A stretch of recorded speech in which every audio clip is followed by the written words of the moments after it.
respectifs. Bonjour à toutes et tous. Bienvenue pour ce nouveau webinaire thématique de l'Observatoire des impacts territoriaux de la crise, donc le 5e du nom, qui portera aujourd'hui sur donc, les impacts de la crise et de la relance sur la dynamique de la consommation et du commerce dans les territoires vers une nouvelle géographie. Donc tout un programme. Aujourd'hui avec nous, 3 experts des questions relatives au commerce et à la consommation. Merci à eux d'avoir accepté de participer à ce webinaire. Nous avons donc avec nous aujourd'hui Pascal Madry, de l'Institut pour la ville et le commerce. Bonjour Pascal, je vous laisse un petit peu nous présenter ce qu'est l'Institut. Oui, bonjour. Merci pour cette invitation à participer à vos travaux. L'Institut pour la ville et le commerce est une association qui a été créée en 2009, juste après la crise de 2008. Voilà, ce n'est pas un hasard. Et qui a pour vocation en fait de réunir l'ensemble des acteurs de la filière de l'aménagement, de l'urbanisme et de l'immobilier de commerce pour produire une réflexion, d'abord des éléments diagnostiques, mais aussi une réflexion prospective sur l'évolution de ce secteur dans ses dimensions économiques, territoriales. Et donc, l'IVC regroupe comme adhérents des promoteurs investisseurs, les Bouygues, Altaria, Mercialis, etc. Aussi d'ailleurs les propriétaires indépendants, les commerçants dans toutes leurs formes, enseignes, indépendants à travers leurs syndicats professionnels, les collectivités bien sûr, régions, interco, communes, les aménageurs, sociétés, les SPL, les établissements publics fonciers, et enfin des chercheurs. Voilà, rapidement. Très bien, merci Pascal. Et avec nous également, Émilie Mayer et Jean-Baptiste Loigéraud de l'Institut IRI. Donc bonjour à tous les deux, bonjour Émilie, bonjour Jean-Baptiste. Je vous laisse également vous présenter. Bonjour à tous. Merci pour l'invitation. On est très contents d'intervenir dans ce webinaire. Alors, on travaille tous les deux à l'Institut IRI. Donc, qu'est-ce que l'Institut IRI ? C'est une société qui est experte dans le secteur de la grande consommation. Globalement, on collecte les données de l'exhaustivité des points de vente de grandes surfaces alimentaires. Donc, qu'on soit sur de l'hypermarché, du supermarché, du magasin de proximité, des enseignes de discount ou des enseignes online, ce qu'on appelle les drives. Donc, on collecte toutes ces données. Ça fait plus de 18 000 points de vente, ce qui nous permet ensuite, dans ce qu'on va partager avec vous aujourd'hui, de découper la France en mailles territoriales vraiment très fines. Et donc, ces données, elles nous servent aujourd'hui à accompagner, que ce soit les enseignes de la grande distribution ou les industriels de la grande distribution, à suivre leurs performances sur les marchés et puis, par le conseil que l'on apporte sur ces données, avoir des stratégies de croissance pour développer leurs performances sur leurs marchés respectifs. Donc, je suis pour ma part directrice Insight. Alors, ce que ça veut dire, directrice Insight, c'est que je m'occupe d'analyser tout ce qui se passe dans le secteur de la grande consommation, de voir comment les gens achètent, quels sont les circuits de distribution qu'ils choisissent, les produits qu'ils choisissent, les marques qu'ils choisissent, et donc de délivrer des analyses pour donner des éléments structurants sur la consommation aux acteurs de ce secteur. Et moi, je suis Jean-Baptiste Loigéraud, bonjour. Donc, moi, je suis responsable géomarketing chez IRI. Et j'ai la charge d'analyser toutes les données qui viennent de chez nous, issues du point de vente, sur des mailles géographiques, pour mener des analyses dites géomarketing. Donc, on va travailler avec les distributeurs et les industriels de la grande distribution pour analyser les effets de performance, de consommation sur le territoire.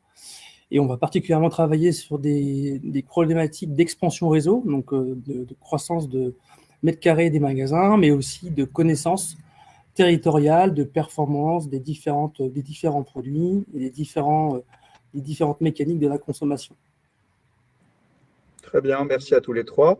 Donc, je rappelle que l'Observatoire des impacts territoriaux de la crise est soutenu notamment par l'Institut pour la recherche de la Caisse des dépôts, l'Association Intercommunalité de France et l'Association des directeurs généraux, et que nous travaillons également en partenariat avec le CNAM et son laboratoire, le LIRSA, pour tout ce qui est dimension recherche dans nos travaux sur les impacts territoriaux de la crise.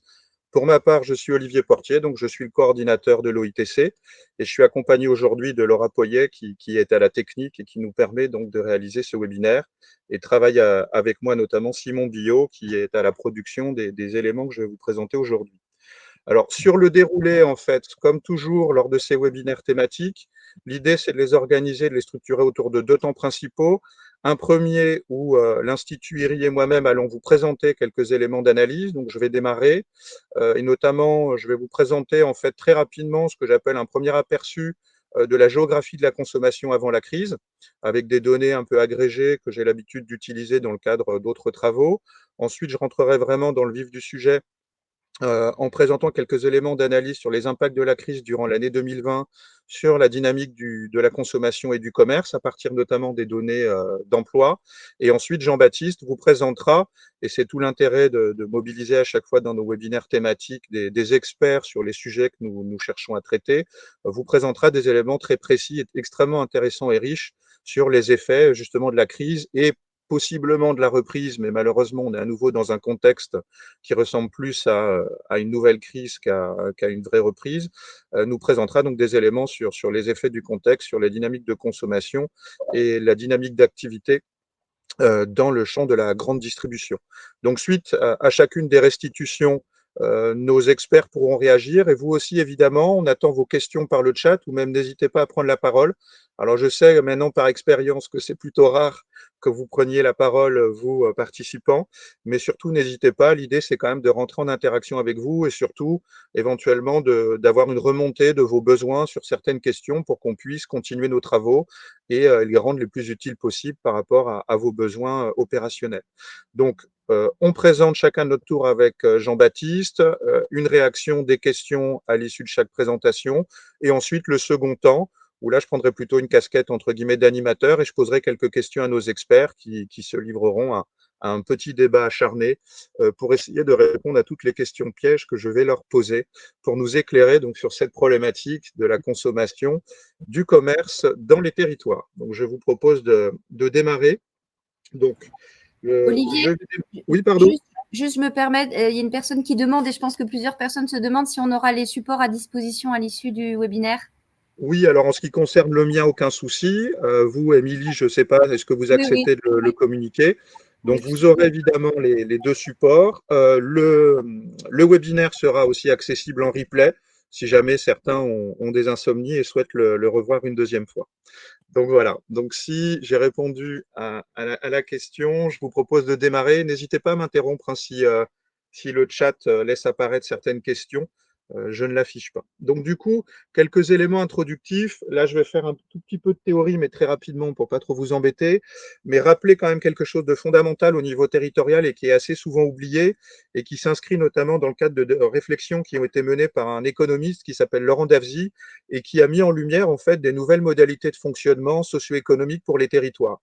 Et ces nouvelles modalités de fonctionnement socio-économique, elles sont très intéressantes parce qu'elles mettent en lumière le fait que la dynamique de développement des territoires ne répond pas aux mêmes lois que celles que l'on peut observer au niveau macroéconomique national.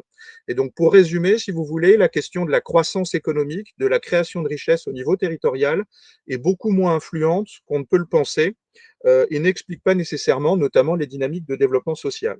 Et surtout, en fait, ce qui est très intéressant quand on met en application cette grille de lecture, qui est plus uniquement centrée sur les logiques de création de valeur mesurée par le PIB, mais beaucoup plus centrée sur les logiques de circulation de revenus entre territoires. Et pourquoi ceci a un lien étroit avec notre sujet du jour? C'est parce que Davzy a permis d'identifier en fait qu'aujourd'hui les territoires se développaient beaucoup plus en fonction de leur capacité à capter du revenu en provenance de l'extérieur de leurs frontières que justement de leur seule capacité à en produire. Donc, le PIB reste important, mais il n'est pas déterminant. Et pourquoi cette richesse captée est fondamentale? C'est parce qu'elle peut être redistribuée dans les économies locales sous la forme de dépenses de consommation courante et venir stimuler ce qu'on appelle dans mon jargon et dans le jargon de l'INSEE, l'économie présentielle. L'économie présentielle, c'est cette économie-là qui figure sur ce graphique ici. C'est cette économie qui ne dépend donc que de la consommation locale et qui regroupe des secteurs ou des métiers aussi divers que celui de charcutier, boulanger, pharmacien, médecin généraliste, cinéma de quartier, magasin de vêtements, artisan couvreur, chauffeur de taxi, etc. Et cette économie présentielle, on l'appelle aussi économie de proximité, et d'ailleurs l'INSEE a changé de sémantique, donc peut-être parfois, excusez-moi, j'utiliserai les deux, mais ce sera bien pour définir le même objet. Cette économie présentielle, aujourd'hui, en moyenne, dans les territoires, elle représente à peu près 65% de l'emploi. Donc, c'est vraiment un volume d'emploi extrêmement significatif qui parfois même monte à 70-75% de l'emploi total des territoires et qui renvoie bien à l'idée que la question de la consommation est absolument déterminante aujourd'hui dans la trajectoire de développement économique des territoires, mais pas seulement économique, mais aussi social, puisque ce sont beaucoup d'emplois qui permettent l'insertion des actifs des territoires dans l'économie qui leur permettent du coup de ne pas être au chômage et de bénéficier d'une rémunération.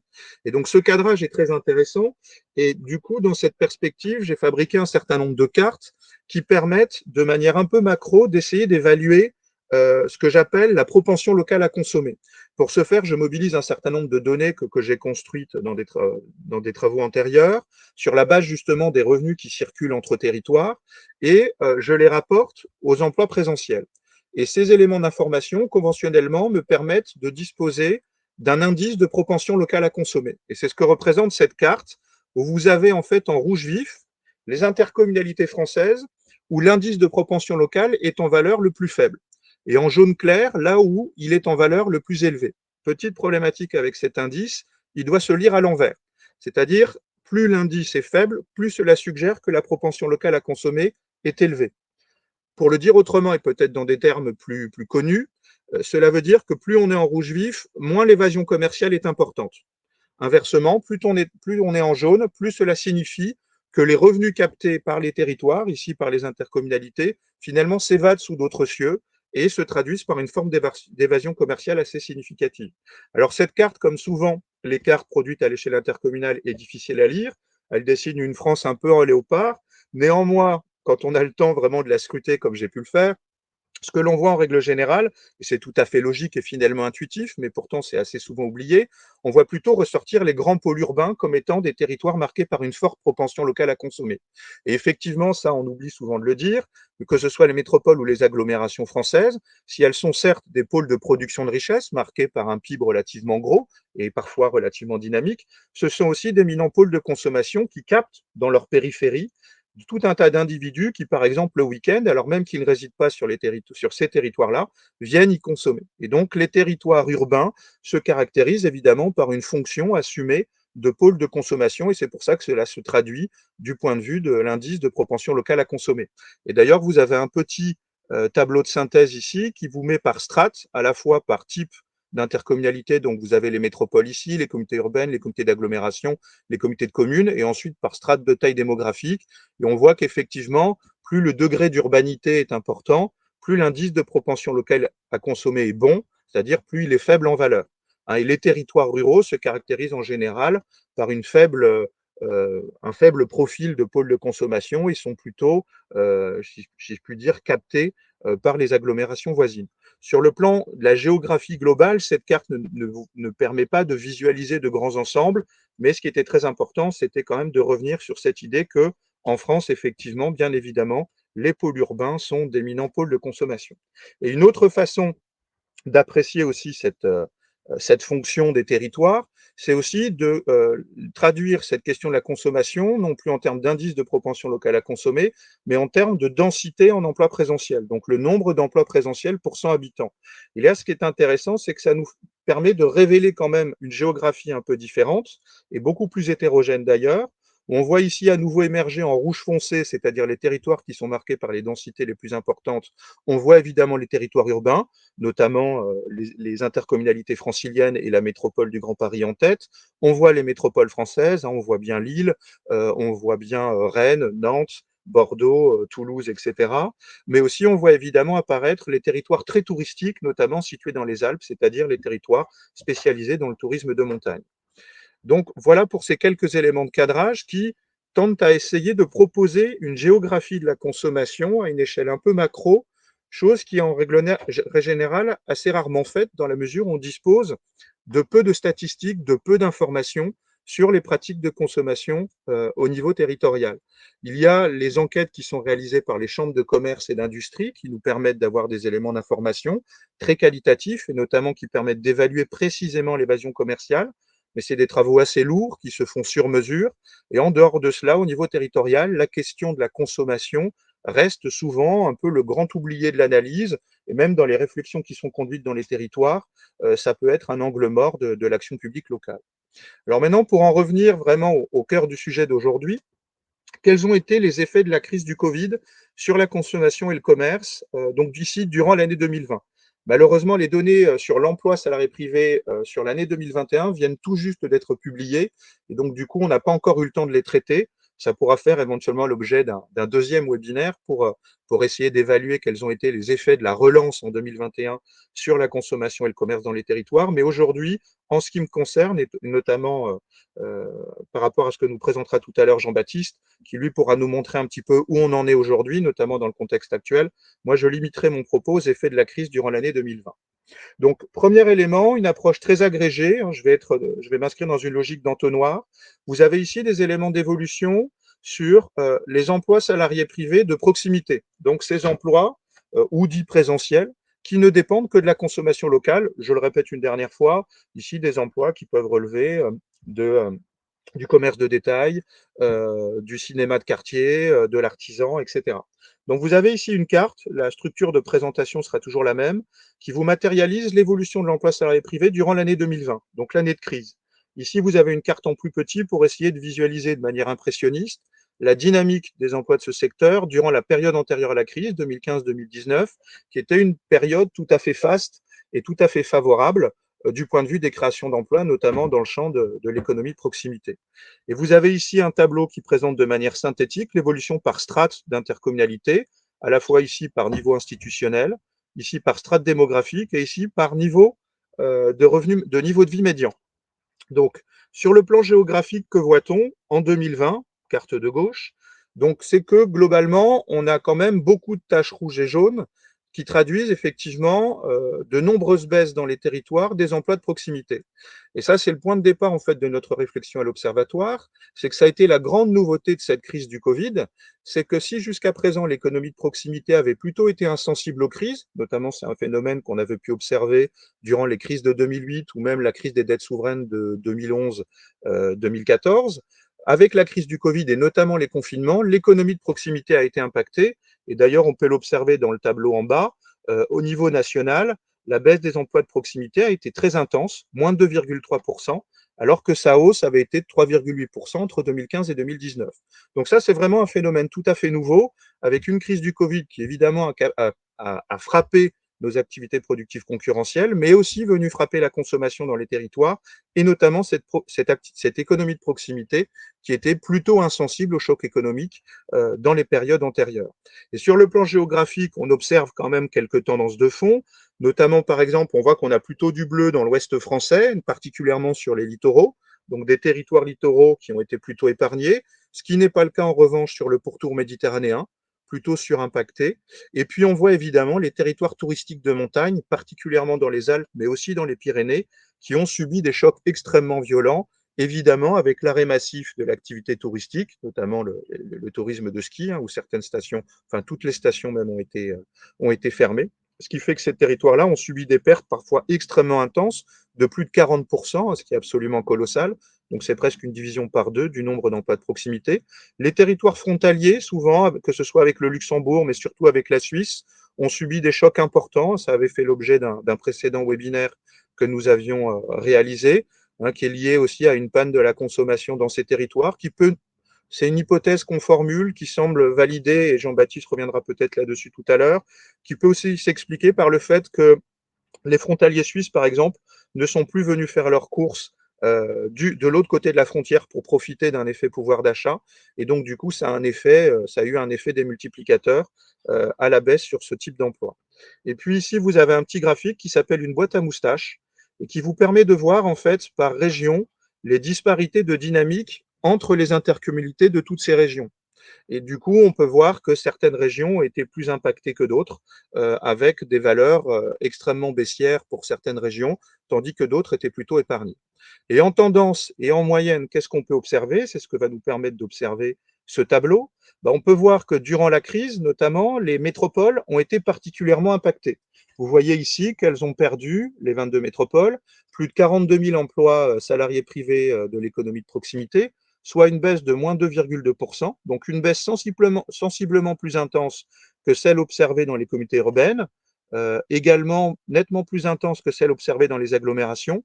Mais en revanche, on peut voir qu'en moyenne, les communautés de communes sont les territoires qui ont été les plus lourdement impactés, avec une baisse de moins 4%. Alors attention, ce ne sont que des moyennes.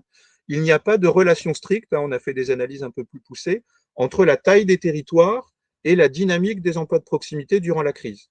Néanmoins, on a un effet très fort dans les comités de communes de moins 4% qui est évidemment lié au profil des territoires très touristiques des Alpes et des Pyrénées qui ont subi les chocs les plus violents. Il est tout à fait possible que si l'on sortait de notre catégorie comité de communes ce type de territoire touristique, les effets sur les territoires ruraux soient nettement plus modérés et même plutôt plus modérés qu'en moyenne dans les territoires urbains. On voit d'ailleurs dans les lignes du dessous, vous voyez les intercommunalités de moins de 20 000 habitants qui tendent plutôt à regrouper justement des intercommunalités au profil touristique de montagne. On voit que le choc y a été très très intense, moins 11% de baisse, tandis que dans les intercommunalités de 20 à 50 000 habitants, la baisse a été moins intense et se situe aux alentours de moins 1,9%. Et on voit là encore que les grands territoires urbains ont été ceux qui ont été les plus intensément frappés par la crise. Ensuite, je descends un petit peu dans mon entonnoir et je vais distinguer, comme le fait maintenant l'INSEE, ce qui relève de l'économie de proximité répondant à des besoins de premier ordre, donc qui s'adresse à un marché vraiment très local, qui peut relever du quartier, voire de la ville, et secteurs dans lesquels on va retrouver par exemple la boulangerie, l'épicerie, donc vraiment une aire de marché extrêmement restreinte. Donc a priori, en tout cas avant la crise, c'était des secteurs qui étaient très peu impactés par la crise. Donc on a sur la gauche cette carte toujours qui porte sur l'évolution de ce type d'emploi à l'échelle des intercommunalités toujours. Et on voit quand même globalement à peu près les mêmes grands blocs géographiques qui se dessinent, avec toujours les territoires touristiques des Alpes et des Pyrénées très frappés, les littoraux qui s'en sortent plutôt pas mal. On a en revanche cette partie très en jaune marquée par des baisses dans le nord de la région Nouvelle-Aquitaine et sur la partie sud des Pays de Loire. On a toute une zone, notamment dans les Ardennes, un territoire souvent en grande souffrance à tous les niveaux et même sur le plan de la consommation, donc des territoires ici plutôt surimpactés. Et puis on a en bleu vif quelques isolats, quelques intercommunalités qui ont plutôt bien résisté, voire fait mieux que résister, et qui ont enregistré une progression très rapide des emplois de proximité répondant à des besoins de premier ordre sur cette période. Si on regarde en tendance, on a à peu près finalement les mêmes mécanismes de fond qui s'organisent. On a des métropoles plus impactées que les communautés urbaines et les comités d'agglomération, et c'est à peu près la même intensité de choc pour les comités de communes, donc territoires plutôt ruraux. Mais là encore, il faudrait qu'on prolonge l'exercice. Je suis persuadé que si on extrayait en fait les intercommunalités au profil purement touristique de montagne, on aurait une intensité de choc nettement moins élevée, et on revoit à peu près ce phénomène quand on regarde l'évolution observée à l'échelle des intercommunalités de moins de 20 000, où on a beaucoup, je le répète, de territoires très touristiques de montagne, on est à moins 4,2, alors que vous voyez, le choc a été beaucoup moins violent pour les intercommunalités de 20 000 à 50 000. Donc, ces éléments tendraient quand même à montrer que les territoires urbains ont bien été plus impactés, que ce soit de manière globale sur l'économie de proximité, mais même sur l'économie de proximité répondant à des besoins de premier ordre. Si on regarde maintenant l'économie de proximité répondant aux besoins de second ordre. Donc là, on va retrouver dans ces secteurs des secteurs qui s'adressent à une aire de marché un peu plus large, comme par exemple les activités de loisirs, sportives ou culturelles, comme le théâtre. Donc là encore, des activités qui ne dépendent que de la consommation locale, mais qui s'adressent à une aire de marché un peu plus large. Donc là, la géographie diffère un peu, même si on retrouve encore les mêmes grands blocs, toujours nos territoires touristiques de montagne surimpactés. Donc là, on voit vraiment l'effet massif de la consommation, enfin de la mise à l'arrêt de la consommation via l'arrêt de l'activité touristique.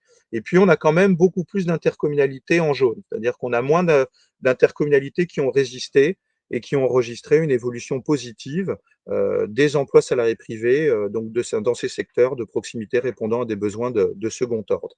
Et pareil, on verra lorsqu'on regarde par strate la dynamique des métropoles. La baisse a été plus intense une fois encore que dans les comités urbaines et les comités d'agglomération. Une fois encore, l'évolution à l'échelle des comités de communes est plus intense. Mais si on regarde celle des moins de 20 000, on voit que c'est ici que le choc a été le plus violent, alors qu'il a été plus tempéré dans les intercommunalités de 20 000 à 50 000. Donc là encore, l'impression, même sur ce segment qui s'adresse à une aire de marché un peu plus vaste, que les territoires ruraux auraient pu être un peu plus préservés de cette crise que notamment les territoires urbains qui, je le répète, font office de véritables pôles de consommation à l'échelle de la France. Ensuite, je continue le zoom, je prolonge l'exercice Et là, j'observe plus finement ce qui s'est passé dans les secteurs du commerce de détail. Et donc là, sur le plan de la géographie, toujours ici les effets de la crise en 2020, on retrouve à peu près les grands blocs les plus impactés, avec ici plus en jaune le grand quart nord-est, qui était souvent un des territoires, une des régions les plus touchées du point de vue de la consommation, et ce de manière structurelle, avant même la crise du Covid, avant même la poussée inflationniste que nous subissons. Donc sur le commerce de détail, on voit que cette partie nord-est de ce qu'on appelle la diagonale du vide a plutôt été surimpactée, notamment aussi là, dans la grande périphérie dijonnaise et notamment dans Lyon. On voit que la partie pyrénéenne a été très lourdement impactée, avec des baisses à peu près partout. Le littoral méditerranéen ne s'en sort pas très bien. On voit que Marseille a été impacté, Bordeaux a été impacté, Nantes, Rennes. Donc on voit là encore que sur le commerce de détail, les métropoles ont quasiment toutes été impactées, même je dirais toutes. Aucune n'a enregistré de progression des emplois dans le secteur du commerce de détail durant la période. Et on retrouve, je ne vais pas insister sur tout, vous pourrez compulser les éléments à tête reposée lorsqu'on vous transmettra les supports. Mais là encore, ça révèle bien que les territoires urbains ont été surimpactés en 2020. Et ça renvoie très probablement à une hypothèse qu'on formulait, et peut-être que l'Institut IRI tendra à la corroborer, c'est qu'effectivement, avec la crise du Covid et les confinements notamment, beaucoup d'actifs sont partis, notamment d'actifs résidant dans des métropoles, sont partis se mettre au vert pour profiter de conditions de confinement plus agréables, notamment dans certaines zones rurales où ils pouvaient avoir une résidence secondaire. Et là, on a probablement un effet à la fois positif pour les territoires ruraux, de redynamisation du commerce de détail qui, lui, avait pu rester ouvert pendant les confinements, alors même que ça a eu un effet délétère et négatif, et ça a amplifié les effets de la crise dans les territoires urbains où finalement ils avaient quitté leur résidence. Donc là, on a vraiment un effet qui est lié aux dynamiques présentielles. On parle souvent des dynamiques résidentielles, mais ça rentre bien en écho directement avec la question des dynamiques présentielles. Il ne faut plus raisonner uniquement le développement des territoires au regard du lieu de résidence des populations, mais aussi et surtout au regard du niveau de présence des populations dans les territoires. Et là, quand on parle de présence, on parle évidemment des résidences secondaires, des populations touristiques, des actifs qui se déplacent chaque jour pour aller travailler. Et ces phénomènes-là ont un effet très puissant sur la dynamique de consommation et peuvent expliquer le fait que, notamment les territoires urbains, ont subi un choc plus violent en termes de consommation et sur le commerce que les territoires ruraux. Alors, ceci étant dit, nous, effectivement, nous tendons à privilégier à l'Observatoire une entrée à l'échelle des intercommunalités, puisque nos interlocuteurs sont plutôt notamment des agents de collectivités, mais au regard, en fait, de cette possible tendance, Pascal Madry y reviendra sans doute, de déconcentration, en fait, des activités de proximité, et plus spécifiquement du commerce, de déconcentration spatiale, en fait, de ces activités. On s'est dit qu'il était intéressant et même impératif d'analyser ces choses à l'échelle communale et de voir aussi si à l'intérieur même des intercommunalités ne se jouaient pas des tendances plus fondamentales qui d'ailleurs commençaient à émerger avant même la crise, ce phénomène un peu de déconcentration géographique du commerce. D'ailleurs, certains centres-villes l'ont subi, d'où les nouvelles politiques publiques qui ont été mises en œuvre pour essayer de relancer notamment la dynamique commerciale dans certaines villes moyennes. Donc vous avez ici une carte sur les impacts de la crise. Alors, elle est difficilement lisible, peut-être que vous pourrez la lire plus facilement une fois que vous aurez le support transmis, mais après, je vais vous présenter des zooms sur certains territoires périmétropolitains. Mais globalement, ce que l'on observe sur cette carte, ce que l'on voit de manière très impressionniste, c'est qu'on a effectivement les grands centres urbains qui ont perdu des emplois dans les secteurs du commerce de détail, notamment la ville de Paris, la ville de Rouen, la ville de Rennes, la ville de Nantes, etc. En gros, toutes les villes-centres des métropoles et parfois certaines de leurs communes, de leurs grandes communes qui jouxtent ces villes-centres. Et en revanche, dans la proche périphérie, c'est là où, vous voyez, on voit des zones en bleu, par exemple autour de Nantes, mais aussi un petit peu autour de Rennes, beaucoup autour de Paris, un peu autour de Rouen, un peu autour de Lille, beaucoup autour de Lyon, énormément autour de Marseille. En fait, ces périphéries ont, elles, pendant la crise, plutôt enregistré une augmentation du commerce de détail.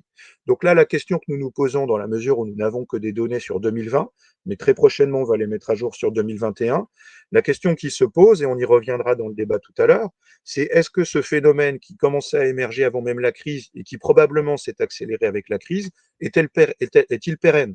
Va-t-il se maintenir? C'est-à-dire, est-ce que les territoires, notamment les communes périphériques aux grands centres urbains, vont continuer à enregistrer une progression de leur activité commerciale, qui serait notamment portée par le fait que, compte tenu du télétravail, les individus sont un peu plus présents à leur lieu de résidence que par le passé. Si par exemple je télétravaille 3 jours par semaine, il est beaucoup plus probable que 3 jours par semaine, je consomme un peu plus dans mon territoire de résidence, alors même que par le passé, comme j'étais à mon lieu de travail 5 jours par semaine, c'est plutôt à mon lieu de travail que j'avais tendance à consommer. Donc là, on a de manière sous-jacente peut-être un des effets du télétravail sur ces dynamiques commerciales. Il faudrait qu'on creuse les questions, mais l'hypothèse semble plausible. Et puis aussi, on a peut-être dans certains territoires ruraux un peu spécifiques un effet de la réorientation des flux touristiques dans certaines zones qui n'étaient pas aussi attractives avant le Covid. Mais là encore, se pose la question de la pérennité, de la durabilité de ces phénomènes.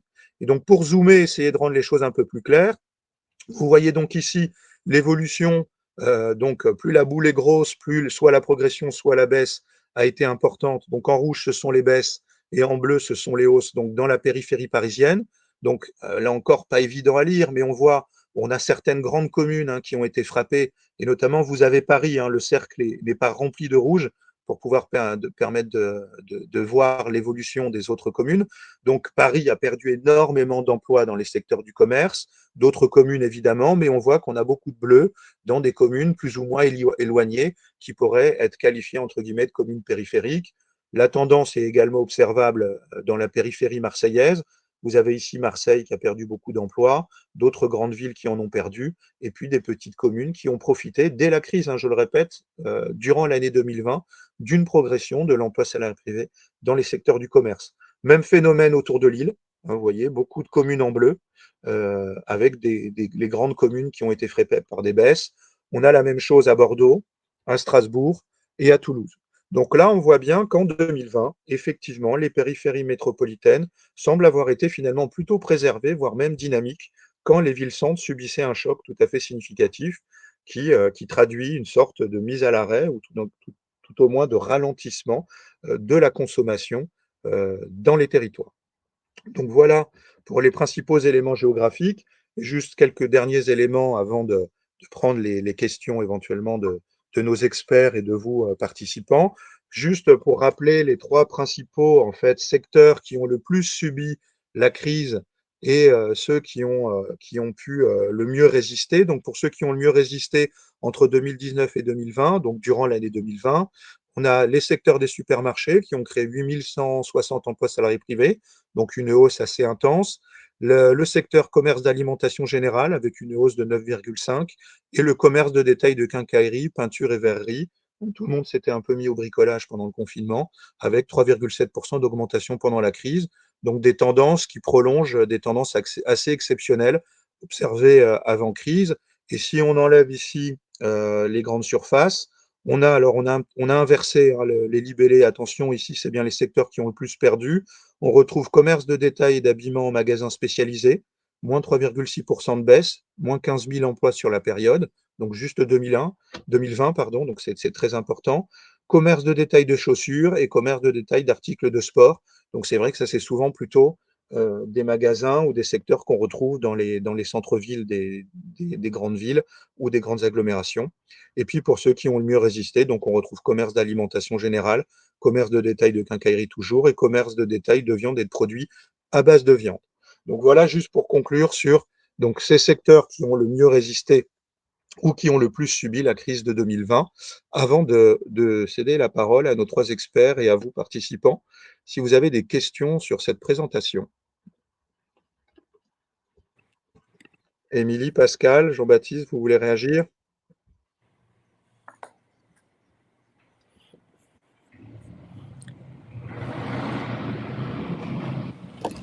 Alors nous, on peut de notre côté confirmer effectivement la très bonne résistance des commerces alimentaires, que ce soit des grandes surfaces ou les commerces traditionnels de bouche, même les enseignes spécialisées, que ce soit les enseignes de surgelé ou du frais. Effectivement, l'année 2020, c'est une année de croissance absolument hors norme, de manière générale sur le territoire français. Et on verra tout à l'heure avec ce que présente Jean-Baptiste, dans quelle mesure la consommation s'est développée plus fortement à certains endroits. Mais effectivement, ça a été pour le commerce alimentaire, de par un report de la restauration, c'est ça, la restauration a été fermée, donc toute la consommation, elle s'est reportée dans les magasins alimentaires et ça a généré une croissance qu'on n'avait jamais vue dans ces commerces-là. Oui, peut-être un mot sur les flux aussi, enfin sur les mobilités durant cette période. Donc cela a été dit, les flux de ce qu'on appelle le commerce hors zone, en fait, hors zone domestique, et donc la clientèle des touristes internationaux, etc. Celle-ci effectivement a fondu, a disparu, et ce qui explique certaines dégradations très fortes de situation notamment dans les territoires touristiques, mais aussi dans les métropoles, dans les cœurs métropolitains. On a vu aussi une légère redistribution du peuplement urbain en première couronne, voire même un petit peu plus loin. Ceci dit, cet effet-là a assez peu joué dans les chiffres d'affaires, enfin en tout cas de ce que l'on peut mesurer nous, des enseignes et des commerçants présents à l'IVC. Et en revanche, ce que l'on a vu, c'est une rétraction des zones de chalandise du fait du confinement, des restrictions de déplacement aussi. Et là où auparavant on était plutôt sur des marchés de consommation étendus à 20-30 minutes, on est passé à une géographie de la conso à 15 minutes, cette fameuse ville du quart d'heure, pour le coup motorisée, qui a donc redessiné le maillage, le maillage commercial, le maillage de la consommation sur le territoire. Merci. Pas d'autres réactions, pas de questions des participants? Du coup, Jean-Baptiste, je te laisse le... Oui. On va partager notre document.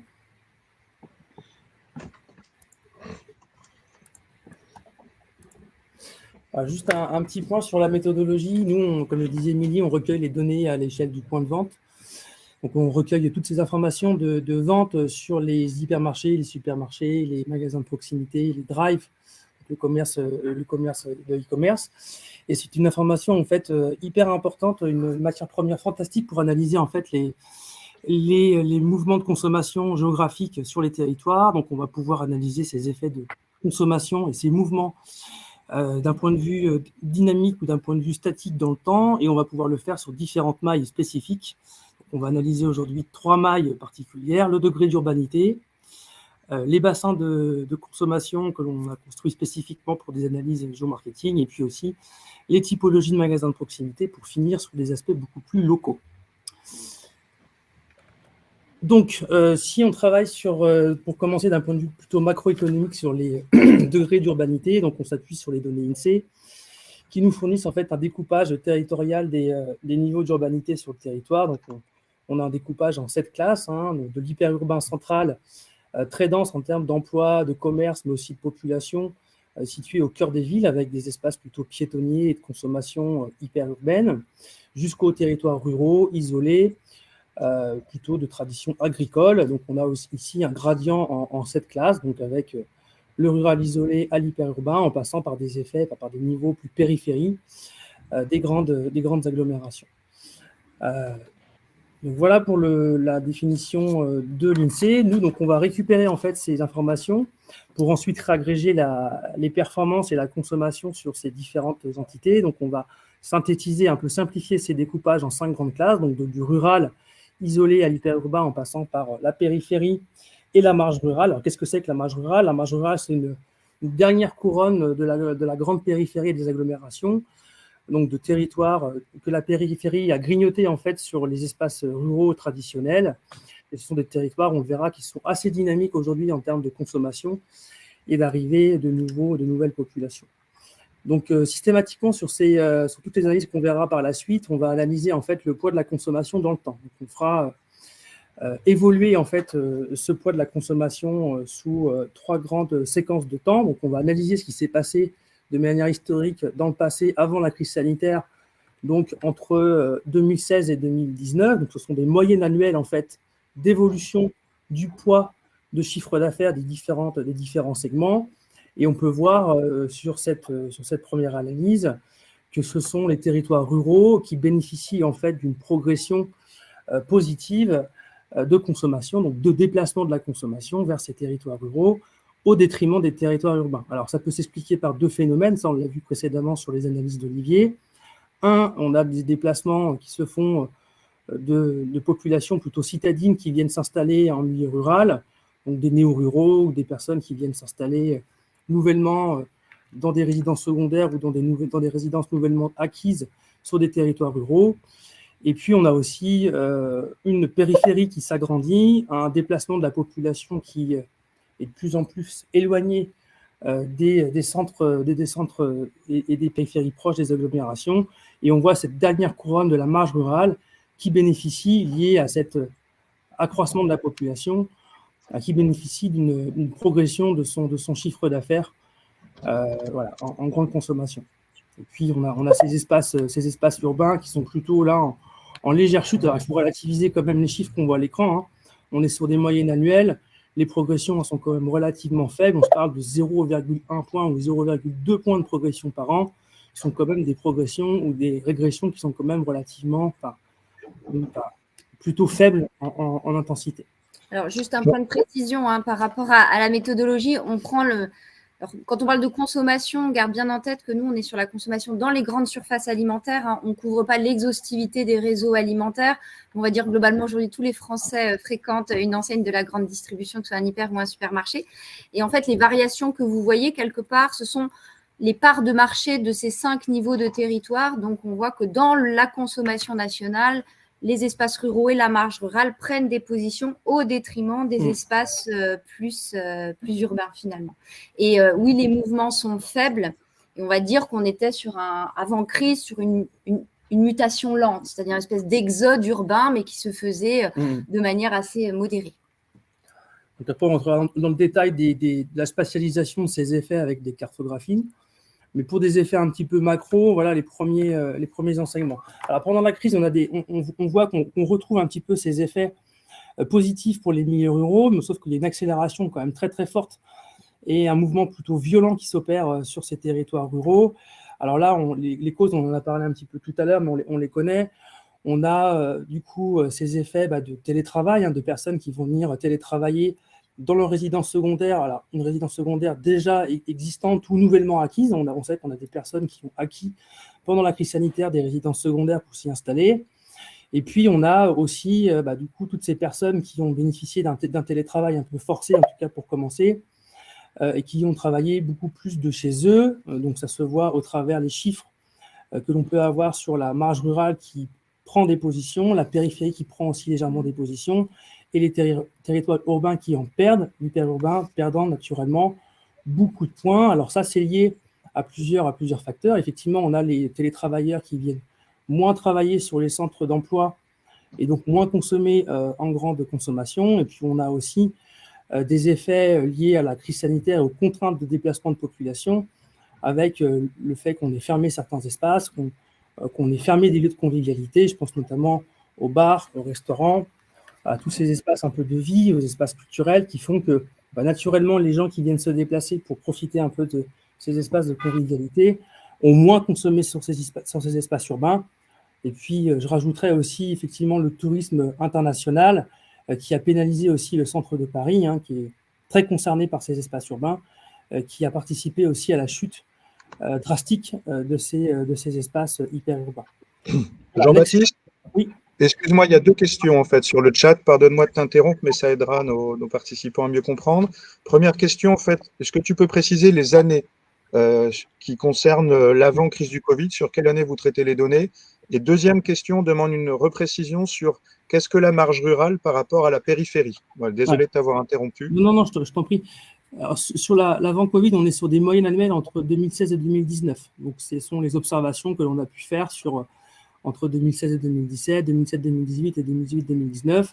Et sur ces 4 années, on a fait des moyennes annuelles d'évolution sur ces mouvements de consommation. Donc, on est vraiment sur un historique, on va dire, plutôt long, mais c'est bien une moyenne annuelle. On va pouvoir comparer en fait une année. Donc, l'avant-crise est bien une moyenne annuelle qu'on va pouvoir accompagner de l'analyse de pendant-crise, qui est elle aussi une moyenne, en fait, une évolution annuelle. Donc voilà pour l'avant-crise. Pendant crise, en fait, c'est tout simplement ce qui s'est passé entre février 2020 et mai 2021. Donc, on est sur un peu plus d'un an, mais on est vraiment pendant la crise profonde en fait de la crise sanitaire.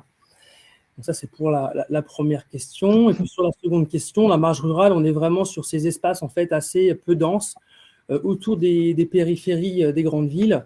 Donc, je pense à tous ces territoires qu'on a pu voir tout à l'heure un petit peu sur ta carte, Olivier, en bleu, qui sont des territoires faits souvent d'habitats individuels, de maisons, dans des villages en fait, ou des petites villes qui, il y a à peu près 40 ou 50 ans, étaient qui étaient même très orientés ruraux, et puis qui, à force de voir la périphérie grignoter sur la ruralité, du coup, être dans l'aire d'attraction, dans l'aire d'influence des villes. Et donc, généralement, toutes les personnes qui habitent en marge rurale viennent consommer, viennent travailler dans les villes, au sein des villes, et donc sont influencées directement par les bassins de vie de l'agglomération centre. Donc, on est sur une dernière périphérie qui occupe d'ailleurs beaucoup de place sur le territoire. On se parle quand même de territoires qui prennent une très grande place. Si je prends l'exemple, par exemple, du 44, par exemple de la Loire-Atlantique ou de la Gironde, une très grande partie des espaces autour des villes, autour des périphéries proches, sont occupés par ces marges rurales de villes, ou de villages, de grands villages ou de petites villes, avec beaucoup de maisons individuelles et de personnes qui font quotidiennement l'aller-retour avec la ville-centre pour venir travailler. Donc, c'est typiquement ces espaces-là sur lesquels on a pu voir les effets du télétravail positif, des gens qui sont plus venus travailler dans le centre de la ville, mais qui sont restés chez eux, télétravailler, et qui ont pu faire croître la consommation des magasins qui étaient à proximité directe de chez eux. J'espère que c'est clair pour vous. Merci pour les précisions. Et puis voilà, aujourd'hui, donc on a regardé plus récemment ce qui se passait, donc toujours en comparant avec ce qui s'est passé avant la crise. On a analysé ces effets pour mesurer un peu leur permanence ou leur rupture avec les effets du passé. Et on constate qu'il y a quand même toujours des effets de permanence, une continuité avec ce qu'on a pu voir précédemment, avec toujours une place plus importante prise par le rural. Donc là, on peut imaginer qu'il y a quand même des habitudes qui ont été prises par les Français de consommer proche de leur lieu de résidence secondaire ou de télétravailler sur des espaces plutôt distants de leur lieu de travail. Une marge rurale qui continue de légèrement progresser. Donc on imagine, en l'hypothèse, qu'aujourd'hui, beaucoup de télétravailleurs se sont installés, ont des habitudes de travail qui se sont installées dans le temps, et que les personnes continuent de télétravailler en partie depuis chez eux, ce qui bénéficie à cette marge rurale qui continue de gagner quelques positions. Et puis, sur les espaces urbains, là, on a un phénomène assez intéressant qui consiste à dire que la périphérie, l'urbain, l'hyperurbain continue finalement de perdre des positions avec des pertes de poids de chiffre, des pertes de parts de marché qui sont quand même assez sensibles. Une petite précaution à prendre sur ces données, j'en ai pas encore parlé, mais nous, on analyse les données des grandes de distribution alimentaire. On peut aussi avoir dans ces chiffres une évasion qui peut être faite, une cannibalisation qui peut se faire sur d'autres circuits de consommation. Je pense aujourd'hui à la livraison à domicile de repas, aux quick commerçants qui viennent prendre aussi quelques parts de marché, surtout en hyperurbain, et qui peuvent expliquer en partie ces chiffres, notamment sur la périphérie ou sur l'urbain.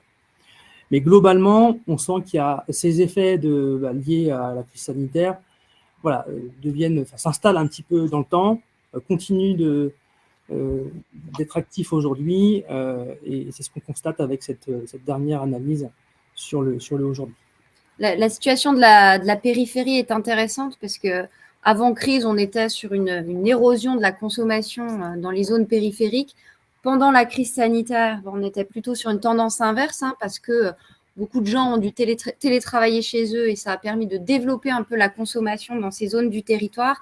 Et on voit que là, depuis un an, parce que le avant, c'est la dernière année qui vient de s'écouler, le aujourd'hui, pardon, la périphérie de nouveau perd des positions dans la consommation nationale. Donc là, on peut y voir deux choses, soit des gens qui ont opéré un mouvement pérenne de changement de lieu d'habitation vers les zones rurales, ou alors, on sait que les entreprises appellent à revenir travailler sur site, donc des gens qui sont aussi peut-être repartis dans les zones urbaines et qui consomment un peu moins dans leur lieu de vie. Alors, deuxième analyse, c'est qu'elle est là un peu plus fine d'un point de vue territorial, et là, ça va être intéressant de voir un peu la dispersion spatiale qui s'opère sur ces différents espaces. On va travailler sur des notions de bassins de vie ou des bassins de consommation que l'on a constitués chez ERI spécifiquement pour nos analyses de consommation. Alors, pourquoi on a constitué ces bassins? D'une part, parce qu'on travaillait sur des échelles administratives telles que les départements. C'était assez limitant et ce n'était pas toujours assez fin. On sait que sur les départements, on a quand même une complexité au sein des départements avec une certaine hétérogénéité des territoires que l'on voulait transcender, en fait. Donc, c'est pour ça qu'on a construit ces bassins. Et puis, ces bassins sont des bassins qui sont plutôt homogènes aussi en termes de consommation en leur sein, plutôt homogènes aussi en termes de population. Et alors, même si c'est un peu plus fin que ça, un peu plus complexe que ça, mais en tout cas, la consommation de ces bassins réside au sein des bassins. On évite toute forme d'évasion. On sait que les gens qui habitent sur ces bassins vont consommer sur ces bassins et ça nous permet de lire des effets de consommation plutôt intéressants. Et le bénéfice qu'on a de travailler sur ces bassins ainsi, c'est qu'on va pouvoir aussi respecter les règles de confidentialité d'IRI, c'est-à-dire que nous, on ne peut pas donner des chiffres d'affaires, des performances au point de vente. Néanmoins, on peut les donner quand on respecte un certain agrégat de magasins et ces bassins permettent ces règles de confidentialité et on va pouvoir donc analyser toutes sortes de chiffres, toutes sortes d'effets de consommation sur ces bassins de manière assez libre. Donc voilà pour les 350 bassins que l'on a constitués. Donc du coup, on a fait un peu la même analyse avec des évolutions long terme pendant crise et après crise. C'est un peu la même démarche d'analyse, sauf qu'ici, on va travailler sur des cartographies. Et voilà un peu les effets toujours en moyenne annuelle 2016-2019. Voilà un peu les effets de mouvement de consommation sur le territoire français observés. Donc là, on y lit des choses assez intuitives, je pense, pour pas mal de personnes, à savoir que globalement, les espaces, on va dire, Atlantique, ouest, sud-ouest et sud, donc un peu cette Sunbelt à la française, là, cet héliotropisme qui fait que les personnes sont assez attirées vers des espaces plutôt ensoleillés, agréables, avec une qualité de vie supérieure à ce qu'on peut connaître en Île-de-France notamment. Alors, on peut citer ici le Grand Ouest, le Sud-Ouest et le littoral landais, par exemple, toute la région de Toulouse, le Grand Lyon aussi, avec des espaces plutôt larges qui débordent même sur le Massif central, et puis notamment aussi les Alpes de Haute-Provence. Donc, un tropisme vers ces territoires beaucoup plus sympathiques, on va dire, en termes de qualité de vie, et puis aussi des agglomérations qui attirent des populations, qui attirent des actifs. Je pense notamment à ces grandes villes comme Nantes, comme Rennes, comme Bordeaux, comme Toulouse, comme Lyon, qui font qu'on réussit à allier une qualité de vie et aussi, du coup, un emploi possible sur ces territoires. Juste peut-être pour la clé de lecture de la carte, globalement, quand vous voyez du vert ou du très vert, c'est que cet espace du territoire gagne de la consommation, gagne du poids dans la consommation nationale, c'est-à-dire que la consommation s'y développe plus rapidement qu'en moyenne nationale. Quand on est sur du orange, du rouge et du rouge vif, la consommation évolue moins vite que la moyenne nationale, donc ces territoires perdent du poids dans la conso nationale. Et quand on est en jaune, globalement, rien à signaler. Ça évolue globalement comme dans la moyenne nationale. Donc là, l'idée, c'est vraiment de faire émerger les espaces qui se développent versus ceux où la consommation perd du poids. Tout à fait.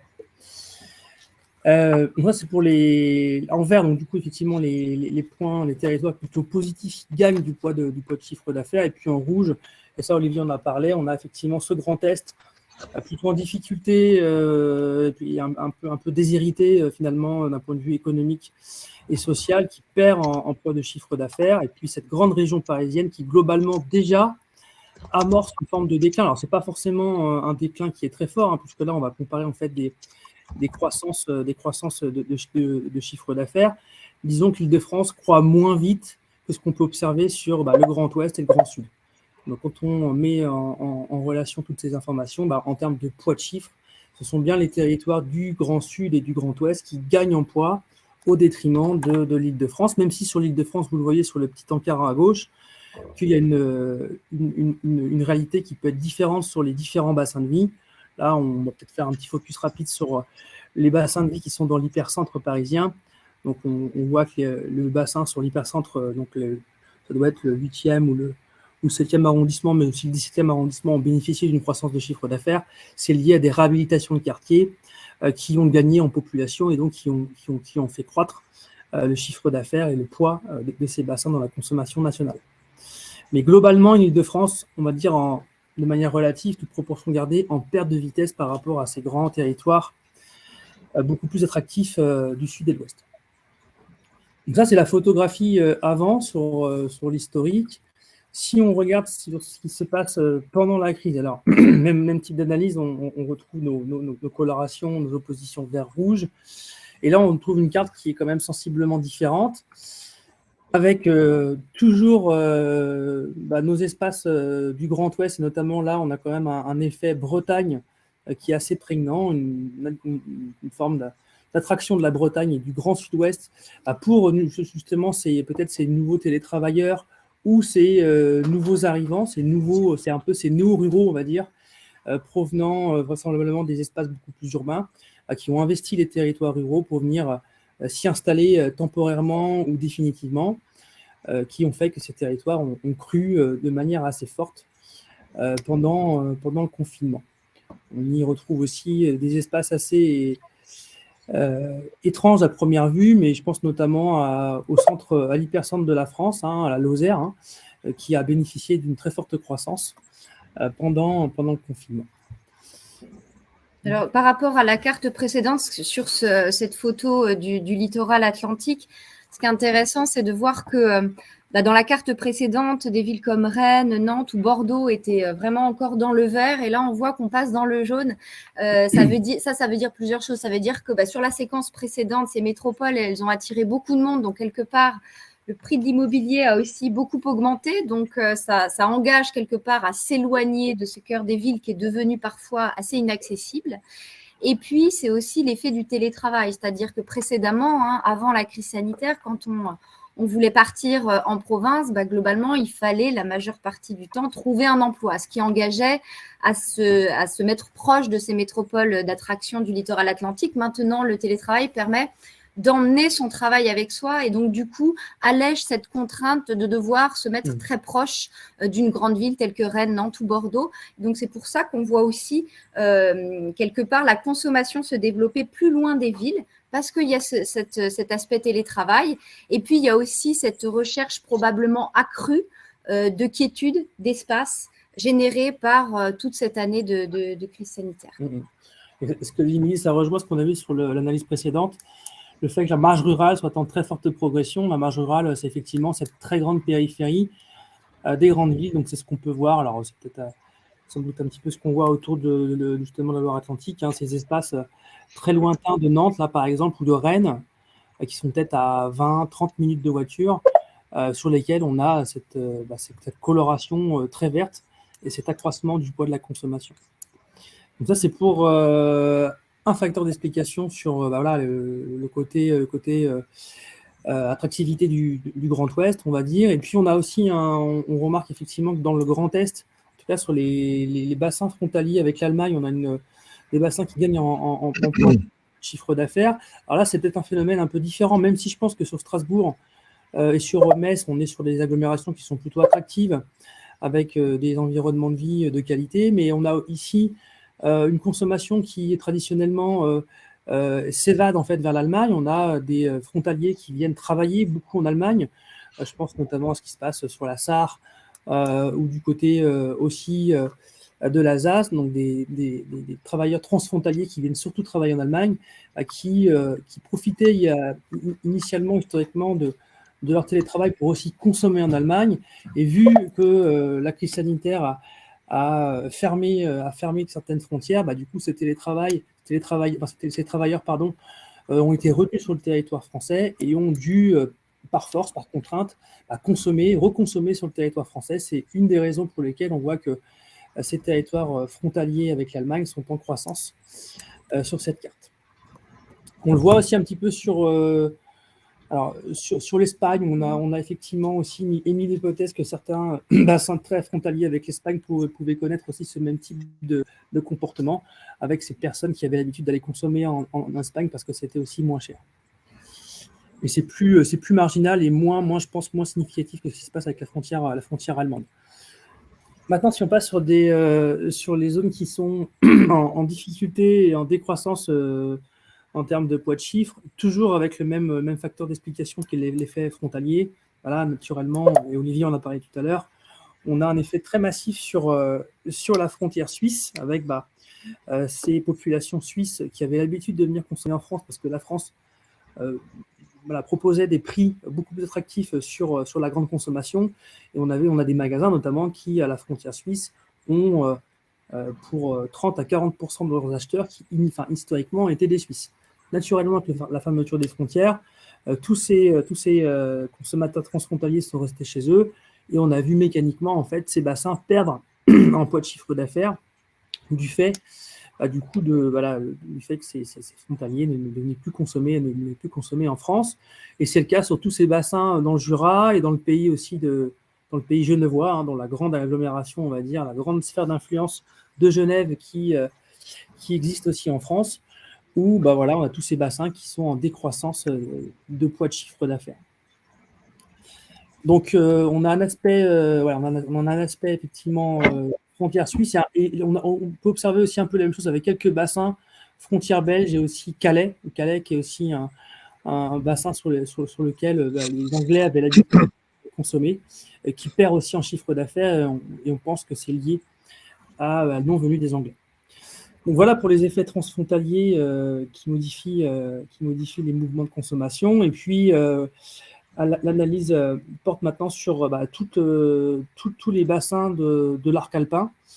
Vous voyez qu'on a toutes les Alpes là qui sont en rouge.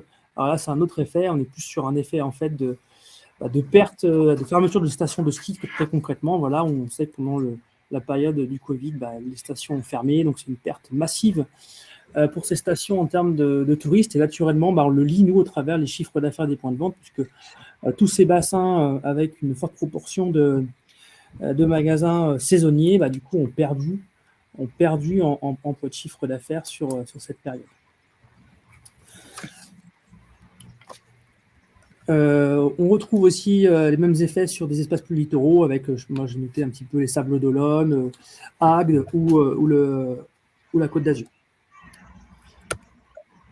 Voilà, donc si on regarde ce qui se passe aujourd'hui, et je vous ai remis la carte de l'avant, donc de 2016-2019, pour avoir un benchmark, pour se comparer un petit peu, pour mesurer si ces effets continuent, sont permanents dans le temps ou s'il y a des ruptures. Alors globalement, on trouve que ces deux cartes se ressemblent quand même pas mal. On a un peu les mêmes effets avec ce tropisme de l'ouest et du sud-ouest qui continue de s'exercer, et puis une désaffection un peu de Paris et de l'approche couronne.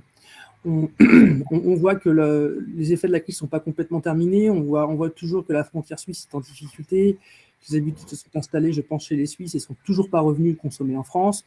Et on voit aussi que l'Île-de-France est toujours en souffrance, avec, on l'a vu tout à l'heure au travers des chiffres sur l'urbanité, avec de l'hyperurbain notamment qui continue de perdre au profit du rural, notamment sur le Grand Sud-Ouest et l'Ouest. Et on voit la tache rouge là dans le aujourd'hui sur l'hexagone Paris. La tache rouge s'est étendue quand même, et même puisque le avant, je vous rappelle, c'est depuis la réouverture des restaurants, donc une vie un peu plus normale, pas tout à fait normale quand même, parce qu'on était quand même sous contrainte, passe sanitaire, etc. Mais on voit bien que Paris et l'Île-de-France accentuent quand même ce déficit dans la consommation nationale de manière assez claire. Donc voilà pour cette analyse sur les bassins. Et si on continue de descendre, alors je sais effectivement c'est une animation qui explique ce qu'on s'est dit juste avant, et si on descend un peu plus finement sur les territoires, pour avoir une analyse beaucoup plus micro et localisée, on a travaillé sur des typologies de points de vente de proximité chez IRI. Donc on a monté 8 typologies de proximité. Alors ça nous permet de pouvoir analyser les effets de la consommation en France sur un circuit qui est très sensible en fait finalement au local, puisque des magasins de proximité urbaine, on en trouve un peu partout en France, et on sait que le milieu urbain est quand même très complexe, très varié, et donc du coup on a voulu synthétiser en fait et simplifier cette complexité au travers des typologies qui sont homogènes en termes de comportement, de consommation et de socio-démographie. Donc là, on fait un focus uniquement sur Paris, cette proche couronne, hein, pour faire simple. Et on vous remet 5 typologies clés de ce qu'on a construit sur Paris, avec le Triangle d'Or, qui est une typologie très centre-Paris. Vous imaginez bien avec cette attraction internationale liée au tourisme vraiment de masse et des grands monuments parisiens. Le Paris branché, qui est plus un Paris, on va dire un peu résidentiel et plutôt actif, jeunes actifs, plutôt branchés, voilà, pour faire simple. Le Workplaces, plutôt le 16e, et puis aussi un peu les quartiers de travail de la Défense. Les portes de Paris aisés, qui sont ces espaces de proche périphérie constitués de cadres aussi très résidentiels, avec généralement des primo-accédants avec des petites familles, et puis ces banlieues familiales, qui sont des banlieues beaucoup plus lointaines, très résidentielles, de personnes qui viennent, qui sont en fait des banlieues un peu dortoirs, hein, pour faire simple, des personnes qui viennent dormir chez eux en banlieue et puis travailler historiquement sur Paris. Alors, on a fait ce zoom sur Paris parce que déjà, quand on compare Paris au reste de la France, la consommation y est très, très atypique. Mais ce dont on s'est aperçu, c'est qu'au sein même de Paris, il y a des espaces qui, en termes de consommation, n'ont rien à voir, puisque ces espaces que vous voyez au sein de Paris ont été construits à la fois sur des variables socio-démographiques, donc de population, mais aussi de façon de consommer dans l'ensemble des grandes surfaces alimentaires. Et donc, on se rend compte que pour un territoire qui est Paris, il est nécessaire quelque part pour bien le traiter, bien l'analyser en termes de consommation, mais aussi probablement en termes de type de commerce à y implanter aux différents endroits, c'est important que de le couper en petits morceaux. Alors ça, c'est très vrai sur Paris, mais on a fait d'autres analyses sur des départements autour de Paris, dans le Val-de-Marne, par exemple. On se rend compte que finalement, chaque territoire nécessite quelque part d'être typé parce qu'il y a des consommations très différentes. Et donc, si on reprend cette segmentation-là, donc on retrouve notre gradient, donc des espaces très résidentiels, périphériques avec les banlieues familiales, et puis on va jusqu'au Triangle d'Or, qui est un espace très central et très hyper-urbain de Paris, et on va encore une fois y apposer nos analyses. Donc là, on est sur des évolutions de chiffre d'affaires, on n'est plus sur des évolutions de poids, mais des croissances ou décroissances de chiffre d'affaires, toujours avec ces 3 séquences de temps. Donc, avant Covid, vous voyez qu'on avait déjà des espaces résidentiels qui étaient plutôt positifs. Alors ça, c'est, je pense, lié à l'offre des magasins de proximité qui offrent une alternative à ces grands hypermarchés qui sont souvent un peu compliqués à fréquenter. Et donc, on avait déjà des phénomènes de croissance sur ces espaces résidentiels. Et puis, des espaces plutôt centraux parisiens, on va dire, relativement flat, plat. Il n'y a pas vraiment d'effet, même si on voit des plus 1 et des moins 1. C'est quand même relativement plat, il ne se passe pas grand-chose. Par contre, si on avance sur les effets de la crise, et là, c'est quand même des effets qui sont très violents, très massifs. Vous voyez que l'hypercentre parisien perd 20% de chiffres en 1 an. Alors, on a cité les causes, le tourisme effectivement international, les lieux de convivialité qui sont fermés, donc les bars, les restaurants, les lieux de commerce qui font que les gens ne viennent plus. Et puis, ces espaces-là sont aussi des espaces de travail avec des grands centres administratifs ou des grands centres aussi d'emploi qui font que du coup, les personnes ne viennent plus travailler, ne viennent plus consommer sur ces territoires et qui voient une désaffection massive de ces territoires avec un moins 20% observé sur 1 an. On voit qu'effectivement, c'est un peu le même cas sur les workplaces avec un moins 6. Et puis, à l'inverse, on voit que ces banlieues familiales bénéficient en fait du report, du reflux de ces populations qui viennent, qui restent télétravailler chez eux et qui, par conséquent, viennent plus consommer autour de chez eux. Et on a un plus 10% de ces espaces pendant la crise. Oui, puis avec les enfants qui étaient aussi à la maison, oui, qui n'étaient pas à l'école. Donc, effectivement, le profil très familial de ces zones, au-delà du télétravail, fait que la consommation y a beaucoup progressé. Si on regarde ce qui se passe maintenant de manière beaucoup plus récente, on retrouve finalement ces mêmes effets. Alors, ça s'est quand même un peu calmé. On voit qu'il y a une forme de retour à la normale qui s'opère, avec des banlieues familiales moins fortes, un triangle d'or qui reprend un peu des couleurs, même si on est quand même sur un moins 14% par rapport à l'avant-crise.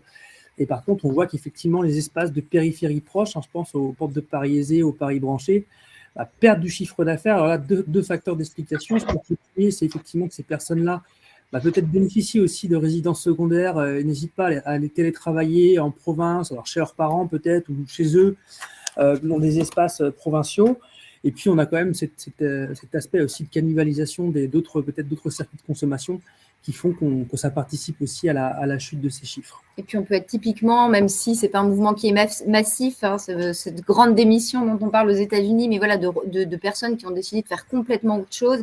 C'est vrai que dans le profil de population des portes de Paris-Élysée ou Paris branché, on peut être dans ces personnes qui ont choisi au-delà du fait d'aller habiter dans sa résidence secondaire en emmenant son travail, mais de changer carrément de métier et de lieu de vie de manière associée.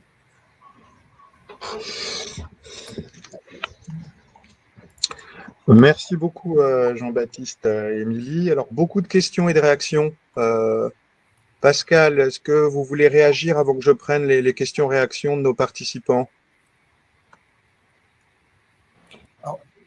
Oui, merci pour cette présentation très riche. J'ai un bel écho. Juste peut-être, j'ai un écho qui est très perturbant. Voilà.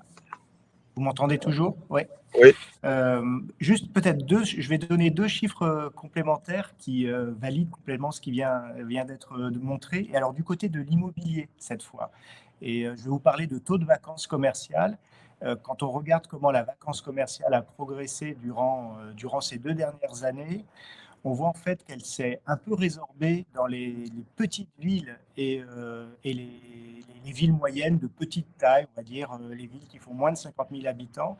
Et en revanche, elle a fortement progressé dans les métropoles et dans les très grandes villes. Et ces évolutions-là, on les avait pu constater depuis une dizaine d'années. Donc, quelque part, on voit que la dynamique de la conso, eh bien, elle se répercute aussi dans la dynamique des marchés immobiliers, avec donc ce phénomène de la vacance qui recule pour la première fois dans les petites villes et les villes moyennes. Alors, c'est un point de moins. On est passé de 13 à 12% de vacances dans ces petites villes. C'est très significatif par rapport aux évolutions précédentes. Et puis, j'ai d'autres chiffres à partager sur l'évolution des chiffres d'affaires. Alors là, globaux, on n'est pas que sur la conso, on est aussi sur le non alimentaire. Et je me base sur les chiffres de Procos, la fédération des enseignes du commerce spécialisé, qui a mesuré donc l'évolution des chiffres d'affaires dans les grands pôles commerciaux, c'est-à-dire les centres-villes, les centres commerciaux, les zones commerciales. Et là encore, durant la crise, ce que l'on observe, c'est que les centres-villes et les centres commerciaux ont perdu en moyenne 20% de chiffre d'affaires et les zones commerciales beaucoup moins, seulement 10%. Et on voit bien ce desserrement de la consommation sur les banlieues, en fait, sur les pôles de périphérie. Et puis j'ai un dernier chiffre à vous donner, c'est celui de la fréquentation de ces grands pôles, là encore mesuré par Procos avec un partenaire qui s'appelle Stacker. Donc durant la crise, les centres-villes, les centres commerciaux urbains ont perdu entre 30 et 40% de leur trafic d'avant-crise. Et si vous prenez ces chiffres pour, là encore, les zones commerciales, on est seulement à moins 20%. Donc là encore, des chiffres qui montrent bien ce desserrement, enfin, finalement ce double desserrement des centres vers la périphérie et ce desserrement également des métropoles vers les strates urbaines inférieures. Merci Pascal pour ces précisions. Donc du coup, je prends les questions-réactions de nos participants et elles sont nombreuses. Erwan Bernard nous demande périmètre de grande distribution, point d'interrogation. Car en urbain dense, retour sur des formats de proximité qui se multiplient. Jean-Baptiste, est-ce que tu pourrais préciser en fait ce qu'on entend par grande distribution? Voilà, la grande distribution, ce sont les circuits tels que les hypermarchés, supermarchés, magasins de e-commerce type drive et aussi la proximité. C'est pour ça que sur la fin de l'analyse, on a vu qu'on avait analysé les magasins de proximité urbaine. On se parle de proximité, ce sont tous les petits points de vente qui font 200, 300, 500 mètres carrés, qui sont des magasins finalement qui font partie de notre scope et qui font partie de l'analyse. Alors, on est sur les enseignes, hein, pour bien être clair, on traite les enseignes Leclerc, U, Intermarché, Carrefour, Auchan, Cora, Match, Monoprix. Voilà, c'est vraiment ces enseignes-là. Et quand on parle de magasins de proximité, eh bien, ce sont les Monop, les G20, enfin voilà, les Franprix, ce type d'enseignes-là. On reste dans le giron de la grande distribution. Donc, effectivement, c'est ce qu'a évoqué Jean-Baptiste à plusieurs reprises. Certes, les mouvements de population peuvent expliquer certaines choses, mais dans les zones hyperurbaines, on a aussi une concurrence qui se multiplient en dehors des grandes surfaces alimentaires avec des points de vente de proximité indépendants, des commerces traditionnels qui marchent très bien, les marchés, etc., qui sont des concurrents à la grande distribution. Merci. Erwan Lebot nous dit, sur Paris, on assiste à une multiplication des petits commerces alimentaires de proximité. Est-ce le cas dans les métropoles de province? Question piège. Alors, Lucie Renaud nous dit que oui, à Nantes, qu'on observe cette dynamique à Nantes. Ouais. Donc, je vous aide un peu, Pascal, Émilie et Jean-Baptiste. Donc, pas de réponse claire. Non, alors sur les petits commerces de proximité alimentaire, type les enseignes qu'on a citées, les Franprix, les Carrefour City, etc., effectivement, depuis des années, il y a une croissance qui est très, très forte sur les milieux hyper-urbains. Alors, est-ce qu'elle l'est plus depuis un an ou deux? Je ne suis pas certain. Mais en tout cas, effectivement, de manière structurelle, depuis 10 ans, à 5 ans à 10 ans, il y a une très forte progression de ces petits commerces. Effectivement. Erwan Lebot, toujours, nous disait au sujet de la première carte que tu as présentée, Jean-Baptiste, sur l'avant-crise et les parts de perte de marché ou les gains, que cette carte ressemblait un peu à la carte du pouvoir d'achat, entre parenthèses, et un peu à celle du vote FN. Oui, bon, effectivement, si on regarde un petit peu, alors effectivement, les territoires verts, on est sur des territoires qui sont plutôt attractifs, avec des conditions, on va dire, de travail et de vie qui sont plutôt qualitatives, alors qu'effectivement, des territoires du nord-est, plus dans les tons rouges, avec des difficultés économiques. Donc, on peut imaginer qu'il y a un lien qui existe entre, effectivement, le vote politique et ses conditions de vie. Le type d'emploi voilà. aussi, on est sur les emplois très tertiaires, sur la façade atlantique aussi. Donc, et plutôt l'industrie sur l'Est. Effectivement, donc un lien plutôt effectivement naturel entre effectivement espace de vie qualitatif, espace économique plutôt attractif et puis on va dire un vote plus centriste, alors que sur les territoires plus en difficulté, naturellement on peut aller sur des votes du Front National, du Rassemblement National. Erwan Bernard nous dit tendance structurelle lourde, vieillissement, diminution de la taille des ménages, plus évolution conjoncturelle, crise, livraison à domicile, dark store en marginal, plus nouveau rapport à la consommation avec multiplication des formes de consommation, vente directe, circuit court, donc qui seraient des facteurs évidemment déterminants pour le déploiement de cette géographie. On y reviendra dans le petit débat qu'on va faire après. Je vous propose de développer ces questions-là tout à l'heure. Erwan nous rappelle, Erwan Lebot, toujours en Bretagne, les industries agroalimentaires ont maintenu leur activité. Caroline Rouenier nous dit, pour autant, le travail ne concerne qu'une partie des salariés. Alors ça, c'est souvent le débat un petit peu qui s'ouvre lorsqu'on parle de l'influence du télétravail sur différents types de dynamiques. Est-ce qu'on est en mesure aujourd'hui de vraiment arriver à évaluer ce que pèse le télétravail, surtout au niveau territorial?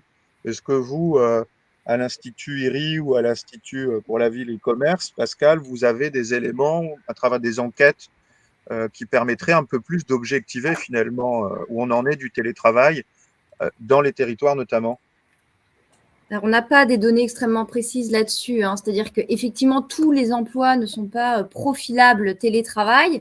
On sait qu'aujourd'hui, il y a, en tout cas dans les dernières mesures qu'on a pu faire, une vingtaine, je dirais 20-25% de la population qui est en télétravail, alors après avec des modalités tout à fait différentes. Une proportion plus importante des métiers pourrait être télétravaillables avec quelques adaptations, mais effectivement, ça ne concerne pas l'ensemble de la population. Pour autant, même si on se parle de 20% de la population, ça suffit en fait à imprimer des mouvements dans la consommation qui sont significatifs parce qu'on ne se parle pas de 2% de la population qui est concernée. Donc, ça suffit à faire que soit les gens bougent de manière définitive, soit pratiquent la birésidentialité. Et donc, ça perturbe quelque part les écosystèmes de consommation qui ne sont plus les mêmes. Moi, j'ai un chiffre issu d'enquête. Là, il y aurait à peu près 30% des actifs qui seraient en télétravail au moins une journée par semaine. C'est important. Ouais. Donc, c'est quand même pas neutre. Effectivement, par contre, ça concerne que certains emplois plutôt du tertiaire. Voilà, plutôt du tertiaire et plutôt potentiellement des gens qui peuvent avoir un peu de pouvoir d'achat.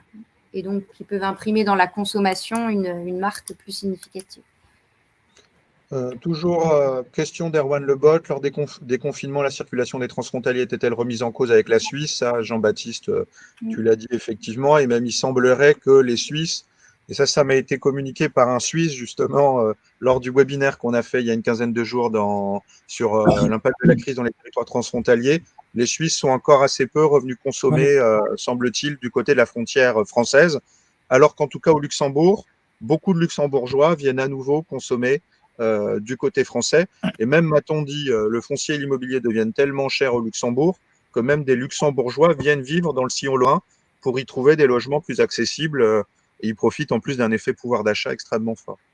Et ce qui est intéressant avec la frontalité suisse, c'est est-ce que les gens vont revenir au même niveau que précédemment? Parce que dans tout changement, les gens ont changé leurs habitudes de course pendant de nombreux mois. Et c'est est-ce que ces habitudes, finalement, les gens ont redéveloppé un écosystème de fréquentation de commerce qui leur convient et qui va s'imprimer durablement dans le temps. Ça, pour ces territoires, je pense que c'est des vrais sujets de réflexion parce qu'il va probablement falloir opérer une forme d'attraction pour que les gens reviennent. Erwan Bernard nous dit croissance organique, marché qui augmente ou réelle prise de part de marché sur la façade ouest. En gros, est-ce que, si je comprends bien la suggestion d'Erwan, c'est une opération entre guillemets de vase communicant?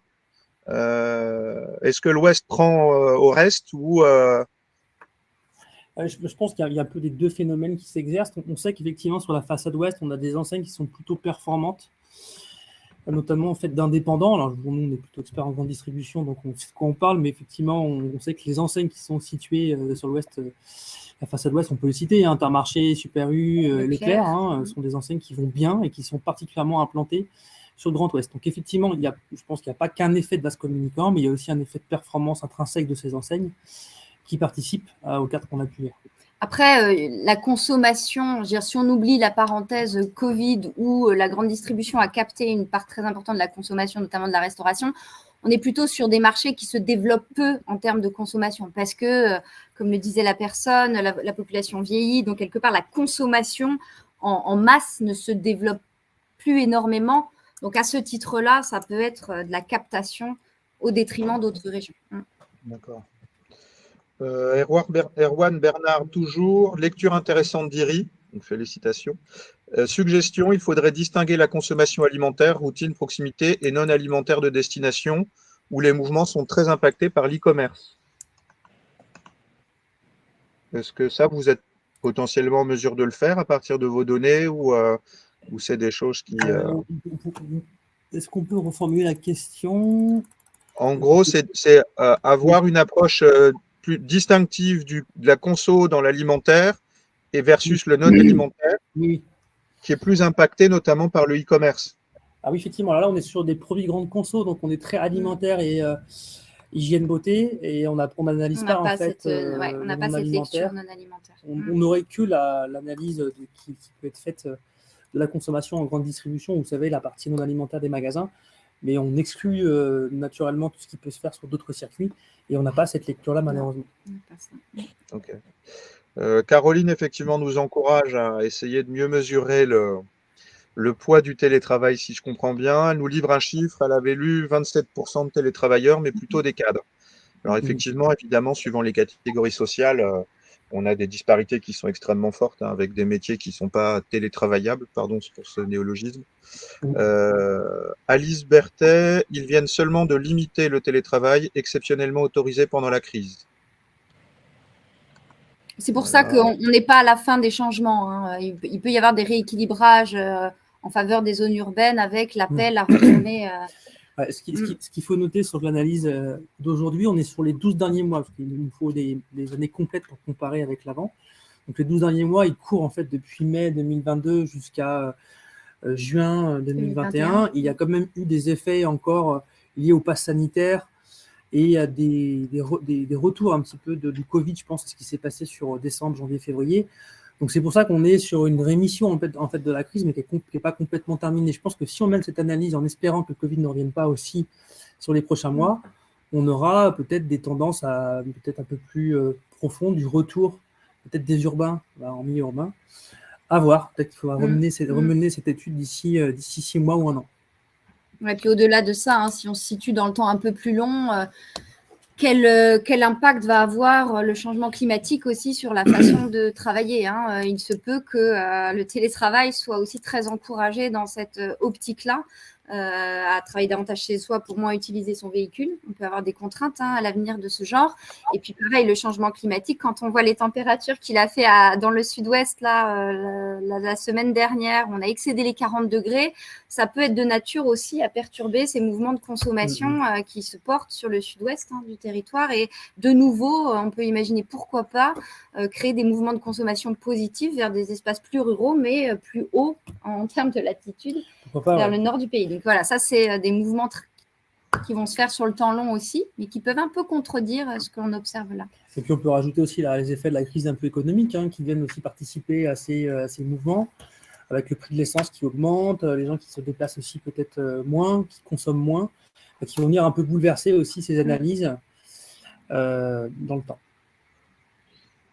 Laurent Dalstein nous confirme, les Luxembourgeois qui viennent consommer en France. Laurent, j'espère que c'est bien ça que vous confirmez. Et Philippe Gutzmann, j'espère bien prononcer votre nom, Philippe, qui nous dit: notons aussi que de nombreux Français vont au Luxembourg pour leurs courses. L'écart de TVA y est très favorable en non alimentaire, sur les alcools ou le chocolat, par exemple. Oui. Peu de Français vont en Suisse pour faire leurs courses, à contrario. Voilà. C'est ça, Alice nous dit, et exactement l'inverse pour la Suisse, encore plus marqué selon les cantons. Sinon, Lucas Lepage, que je connais bien, qui a un prisme très méthodo, vous pose plein de questions méthodologiques. Éventuellement, on vous les posera en aparté, Émilie et Jean-Baptiste. Jusque-là, on est, comme toujours, à l'Observatoire, très en retard. Et je vous propose, mais c'est bien, on a eu plein de questions, je suis content, c'est la première fois. Merci aux participants d'oser poser des questions et de s'exprimer. Je vous propose, et ça permettra de revenir un petit peu sur tout ce qu'on vient de se dire, d'entrer un peu sur les éléments de débat qu'on avait prévus. Donc, je vais réafficher mon petit support. Voilà, normalement, vous le voyez apparaître. Oui. Donc, en fait, je ne vous prends pas, ce n'est pas des questions pièges. On avait prévu ensemble de revenir sur un certain nombre de sujets qui nous semblent clés. Premier point, donc, on l'a quand même abondamment évoqué, cette géographie de la consommation est-elle réellement en train de muter?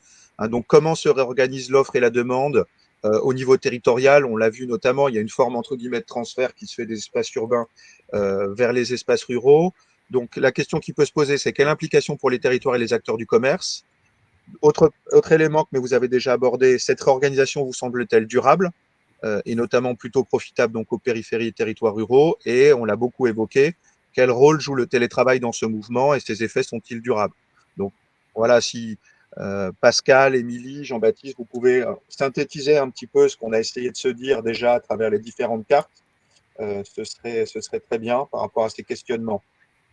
Alors, par rapport à ce qu'on a vu sur l'analyse qu'a présentée Jean-Baptiste, je dirais qu'on n'est pas sur une mutation de la géographie de la consommation parce qu'on l'a vu à plusieurs reprises, on est dans les mouvements sont les mêmes, simplement les amplitudes sont significativement exacerbées. Donc, cette mutation lente de la consommation qui s'échappe vers les territoires plus périphériques, plus ruraux, c'est validé par… alors, ça a été exacerbé pendant le Covid, on le voit encore aujourd'hui.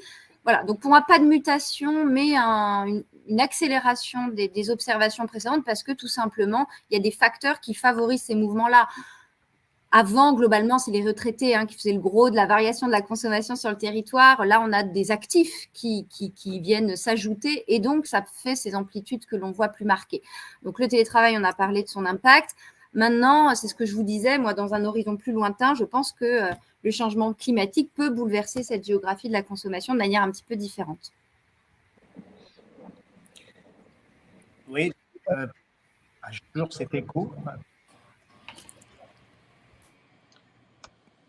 Je trouve que c'est intéressant de resituer effectivement ces évolutions dans le temps long et on voit que l'on est là sur la consolidation effectivement de tendances plus anciennes, mais on peut remonter même encore un peu plus loin. Enfin, si on regarde la France d'il y a un siècle par exemple, on avait un commerce qui était extrêmement diffus sur les territoires et en gros chaque Français avait accès à 3-4 minutes, 3-4 kilomètres plutôt d'ailleurs, un bouquet de commerce de proximité répondant à l'essentiel de ses besoins de consommation. Et puis depuis, évidemment, avec la grande distribution, la motorisation des ménages, on est passé à une géographie commerciale beaucoup plus polarisée sur les centres-villes et les périphéries.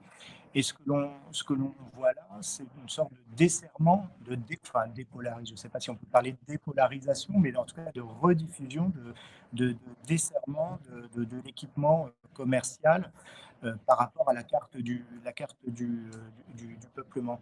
Et ça, c'est pas le Covid qui l'a provoqué. On observe ce desserrement déjà depuis les années 2000, avec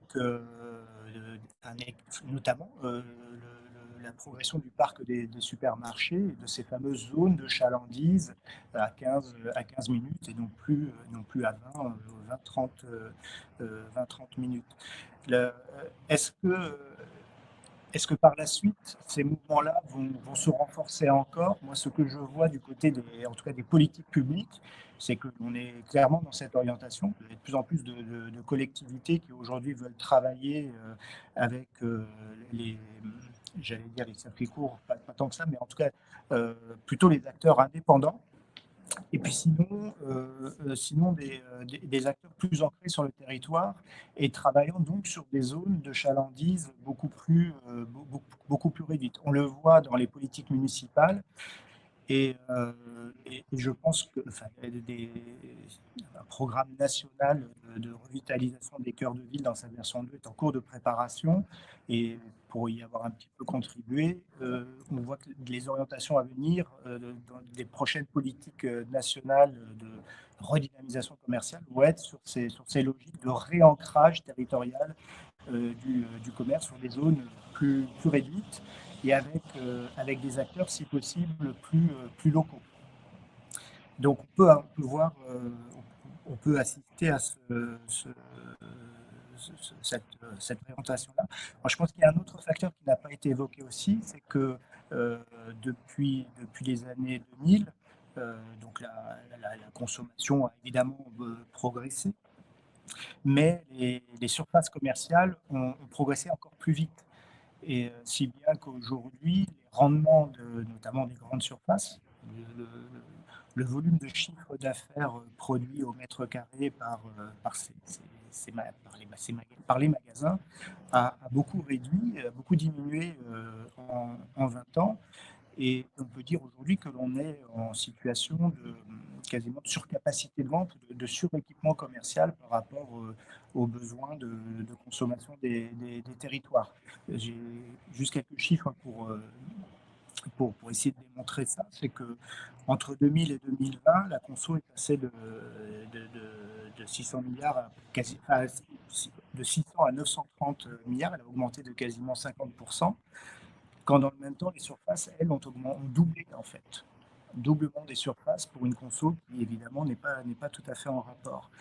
Et les groupes de distribution, aujourd'hui, sont engagés dans un double travail. Le premier, c'est d'essayer de recréer du flux sur leurs points de vente. Et vous avez de nombreuses réflexions conduites, notamment dans les zones commerciales, les zones de moyenne surface, pour essayer d'y développer maintenant du logement, des bureaux, d'autres usages qui permettraient de fixer des populations qui ne viennent plus, enfin les populations lointaines qui ne viennent plus, ben voilà, on les ramène in situ en réaménageant ces zones. Et puis vous avez aussi des acteurs comme, alors là ça se passe en Angleterre, Tesco, qui est en train de tester, là c'est un pilote, l'aménagement d'espaces de bureaux, de coworking, de salles de réunion dans ces supermarchés, pour là encore essayer de rabattre des flux qui ont été perdus durant ces derniers temps. Et donc, rabattre des flux qui ont disparu sur les sites, sur les pôles commerciaux, et puis sinon, élagage, fermeture de points de vente. On l'a beaucoup vu, notamment dans l'équipement de la personne, tout ce qui est textile, chaussures. Et donc, il est probable que demain, on ait une géographie commerciale donc, réorganisée sur des bassins de consommation un peu plus courts et avec sûrement un parc plus réduit qu'il ne l'est aujourd'hui.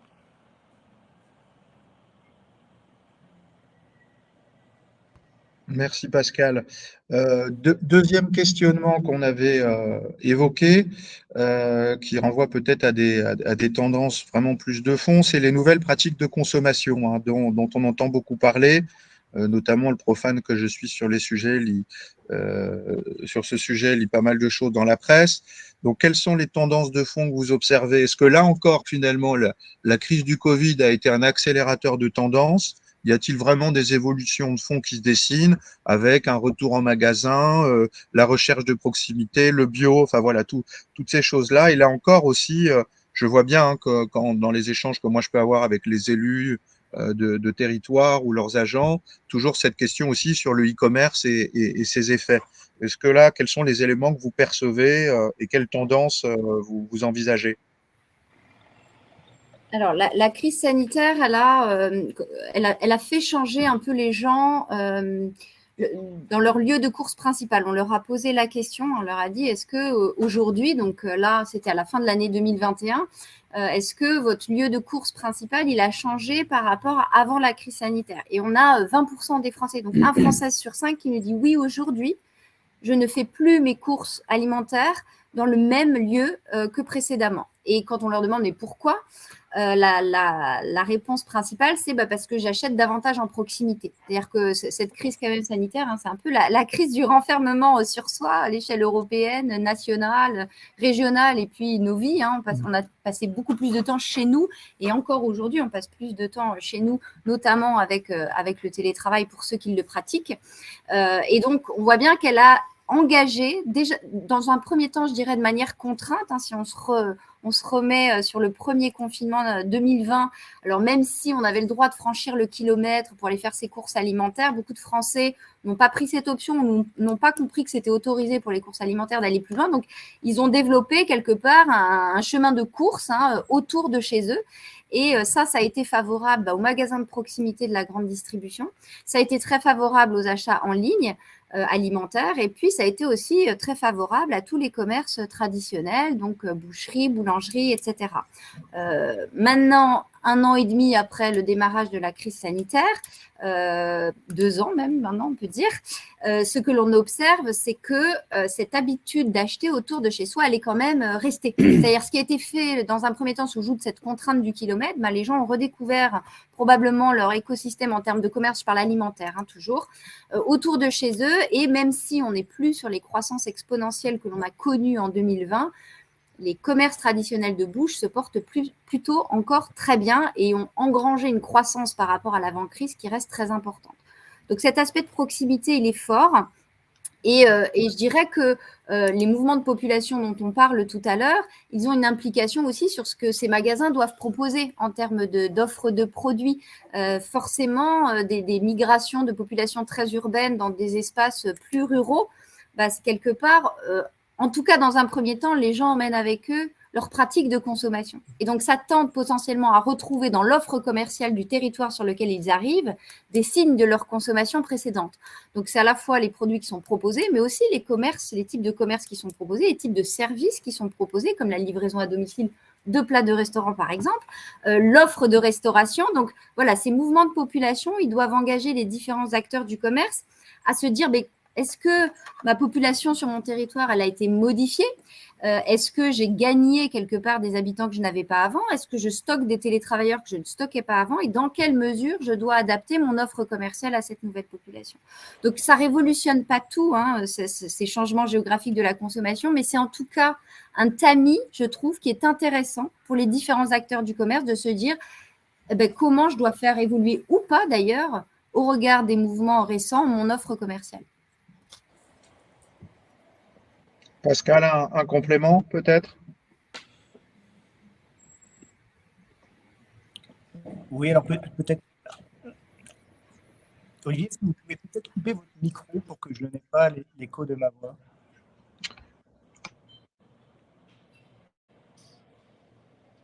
Oui, voilà, c'est beaucoup mieux.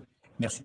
Peut-être un chiffre sur l'évolution de commerce de proximité dans les centres-villes que l'on observe depuis 2000 en fait. C'est l'un des secteurs qui a le plus progressé en structure avec la restauration. Donc, si vous prenez un centre-ville, il y a encore 10 ans, l'alimentaire, les métiers de bouche, l'alimentaire de proximité ne représentait que 7% des points de vente des cœurs de ville. Et cette part a doublé depuis à 2020. Voilà. Dans le même temps, la restauration a aussi fortement progressé et les secteurs qui, dans la période, ont le plus régressé, donc l'équipement de la personne, on va retrouver le textile, la maroquinerie, la bijouterie et la culture. Et la façon dont on peut interpréter ces évolutions, c'est que les commerces de destination qui étaient capables de faire venir une clientèle éloignée à 20-30 minutes, eh bien, ces commerces sont en train de s'éroder, de diminuer en part dans les cœurs de ville. Et à l'inverse, les commerces répondant à des besoins vraiment domestiques et d'hyper-proximité se renforcent. Et donc, c'est un retour de la proximité, mais c'est aussi quelque part une forme d'enfermement de ces pôles de cœur de ville sur la proximité. Merci Pascal. On a quelques questions, je vais les prendre tout de suite. Question d'Erwan. Donc, est-ce que la consommation redémarre Erwan Lebot, pardon, au premier trimestre 2022? Et notamment, la question d'Erwan est essentielle, consommer une part des 175 milliards d'épargne supplémentaires qui ont été générés pendant le Covid. Est-ce que ça, vous avez vu des signaux, vous avez des chiffres sur vraiment un redémarrage et est-ce que ce taux d'épargne tend à fondre un peu? Est-ce que voilà, vous avez des éléments de réponse? Alors, on voit, nous, on suit aussi en dehors des grandes surfaces alimentaires, on a d'autres données qui nous permettent de suivre la consommation plus globale des Français sur ce qu'on appelle les dépenses de vie courante. Donc, c'est à la fois les achats alimentaires, mais aussi les achats non alimentaires. On observe que sur alors on n'a pas encore le premier semestre en entier, mais en tout cas sur les 4 premiers mois de l'année 2022, les Français dépensent pour leurs dépenses du quotidien davantage qu'en 2019. Maintenant, quand on dépollue ça de l'inflation, il reste plus grand-chose. C'est-à-dire qu'aujourd'hui, les Français dépensent plus, mais une grosse partie de cette hausse de dépenses est liée à de l'inflation qu'on va trouver sur les différents postes budgétaires. Donc oui, on consomme un petit peu plus en quantité qu'en 2019. Hein, c'est quand même le sens de l'histoire. Les Français dépensent chaque année un petit peu plus. Mais là, c'est très quand même influencé par le niveau d'inflation qu'on a sur le non-alimentaire ou l'alimentaire.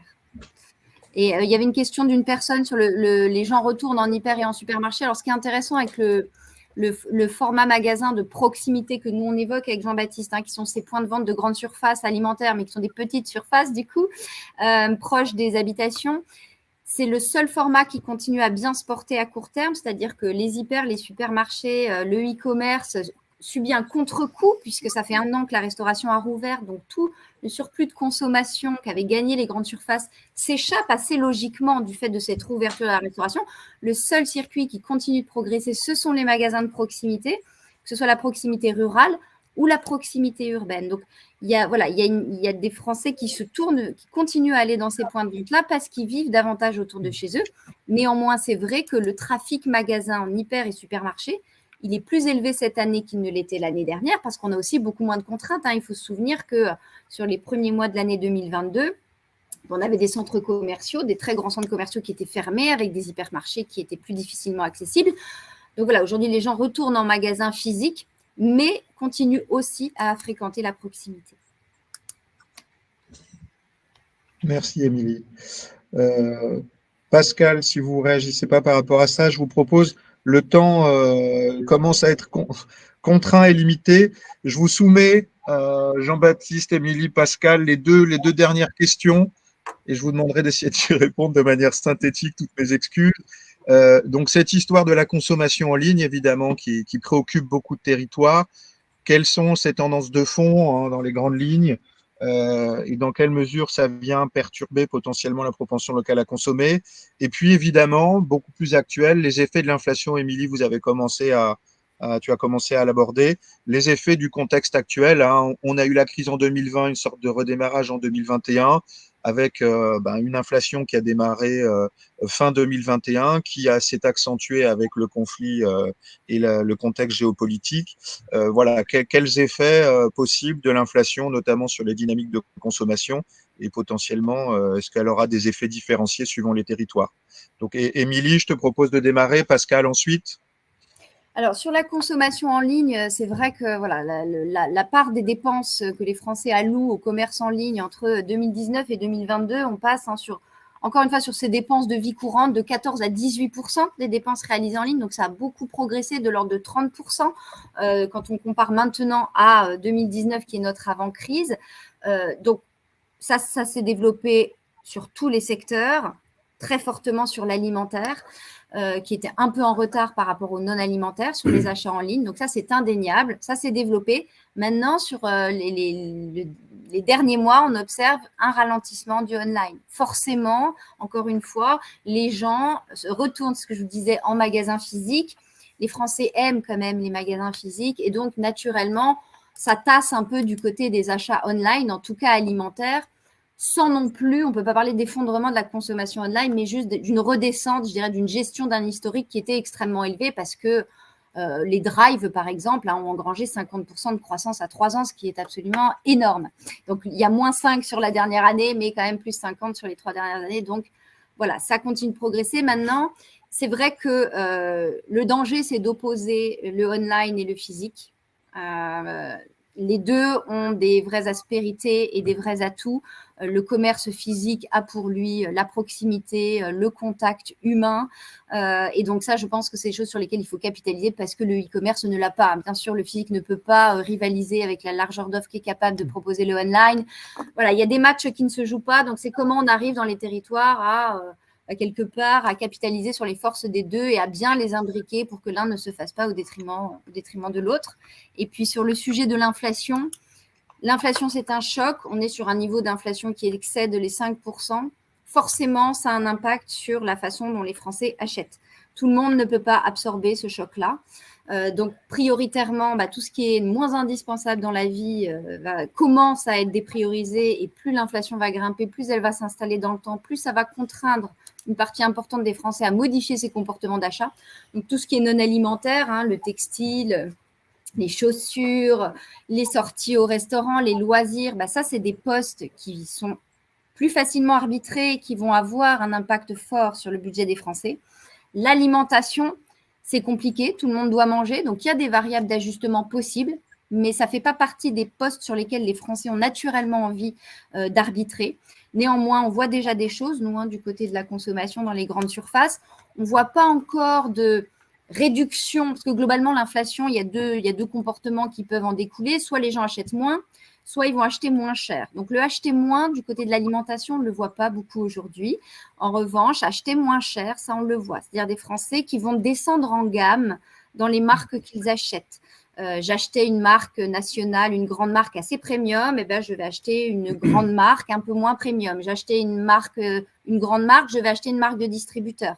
Je vais même acheter du premier prix. Donc, on observe actuellement cette descente, c'est-à-dire une proportion de ventes plus importante sur les produits premier prix notamment, qui nous signe là le fait que les gens n'ont pas envie de sacrifier sur les quantités. Je veux continuer à acheter des pâtes, de l'huile, etc. Mais je vais acheter des produits moins chers parce qu'il y a beaucoup d'inflation. Donc ça fait partie des arbitrages que l'on voit. Et forcément, les commerces doivent s'adapter à ça. C'est-à-dire comment, entre guillemets, j'essaye de maintenir le trafic dans mon point de vente malgré ces contraintes d'inflation. Donc comment je reste attractif sur des systèmes de prix, de promotion. Mais ne pas oublier le travail du temps long, puisque la consommation, au-delà du sujet pouvoir d'achat, les Français ont des attentes par rapport à la consommation en termes de santé, d'impact environnemental. Et le danger de cette période, c'est de donner des coups de braquet un peu trop violents, je dirais, de tout orienter sur ce sujet du pouvoir d'achat et d'oublier de travailler cette temporalité un peu plus longue de la consommation. Donc, avoir une forme d'équilibre, je dirais, entre les actions. Merci, Émilie. Pascal ? Oui, alors, nous, on n'est pas des spécialistes de la conso, on est plus de l'autre côté, du côté de l'offre. Donc, ces sujets-là, on les a regardés plutôt côté immobilier, notamment. Alors, pour ce qui est d'Internet, Émilie citait les chiffres pour les produits de grande consommation. Si on prend tous les produits, on a donc un canal qui a progressé de 8,5 à 13,5% durant la crise. Ce sont les chiffres de la FEVAD. Et donc une progression en fait, qui a été deux fois plus rapide que le rythme précédent. Donc Internet a gagné en 2 ans ce qu'il aurait dû gagner normalement en 4 ans. Un effet d'accordéon. Alors on s'est amusé à faire un peu de prévision à partir de la progression des ventes de l'e-commerce et toutes choses égales par ailleurs, avec la limite évidemment de l'exercice. L'e-commerce pourrait, à 2030, représenter entre 20 et 23% de part de marché du commerce. Encore une fois, toute chose égale par ailleurs, si on prend sa croissance depuis 2000, en fait. Voilà. Et on s'est amusé à mesurer l'impact de cette progression de part de marché sur le tissu commercial existant. Alors, la croissance des ventes de l'e-commerce répondrait évidemment pour partie à de nouveaux besoins de consommation, mais il y aura aussi des effets de substitution avec le commerce physique. Et on a estimé que quasiment la moitié, en fait, je vous l'avais déjà dit, hein, on est dans un régime de surcapacité de vente. En tout cas avec un équipement commercial qui a vu ses rendements fortement baisser depuis ces 20 dernières années. Et donc cet équipement commercial pourrait être encore mis en tension avec cette progression des ventes électroniques à une pression supérieure et qui pourrait donc peser sur un bon tiers en fait, des mètres carrés existants. Donc on estime que on prévoit qu'il y aura forcément plus de fermetures et donc sûrement une progression de la vacance commerciale dans les pôles si on est sur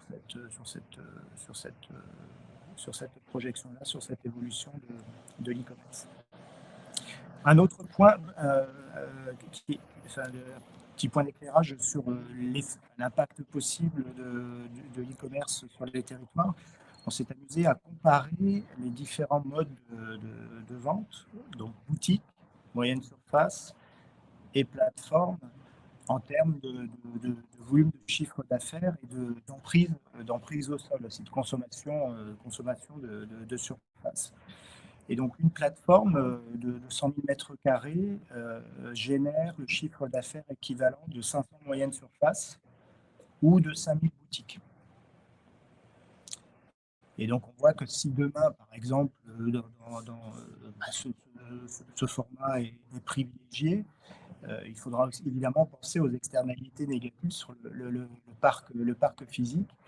Il peut y avoir des effets de substitution dans la consommation, mais il y aura sûrement aussi des phénomènes d'obsolescence accélérée du parc physique existant.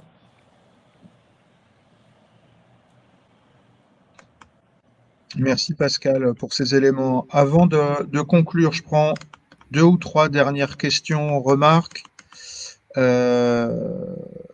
Erwan Bernard, les marchés cibles, équipement à la personne, culture loisirs des centres-villes sont fortement fragilisés. À terme, un vrai problème d'attractivité, relais de croissance ou d'intérêt, avec une rétraction des zones, de chalandise de longue portée des aires urbaines métropolitaines au profit des zones de consommation de villes moyennes. C'est effectivement ce que vous suggériez, notamment Émilie et Pascal.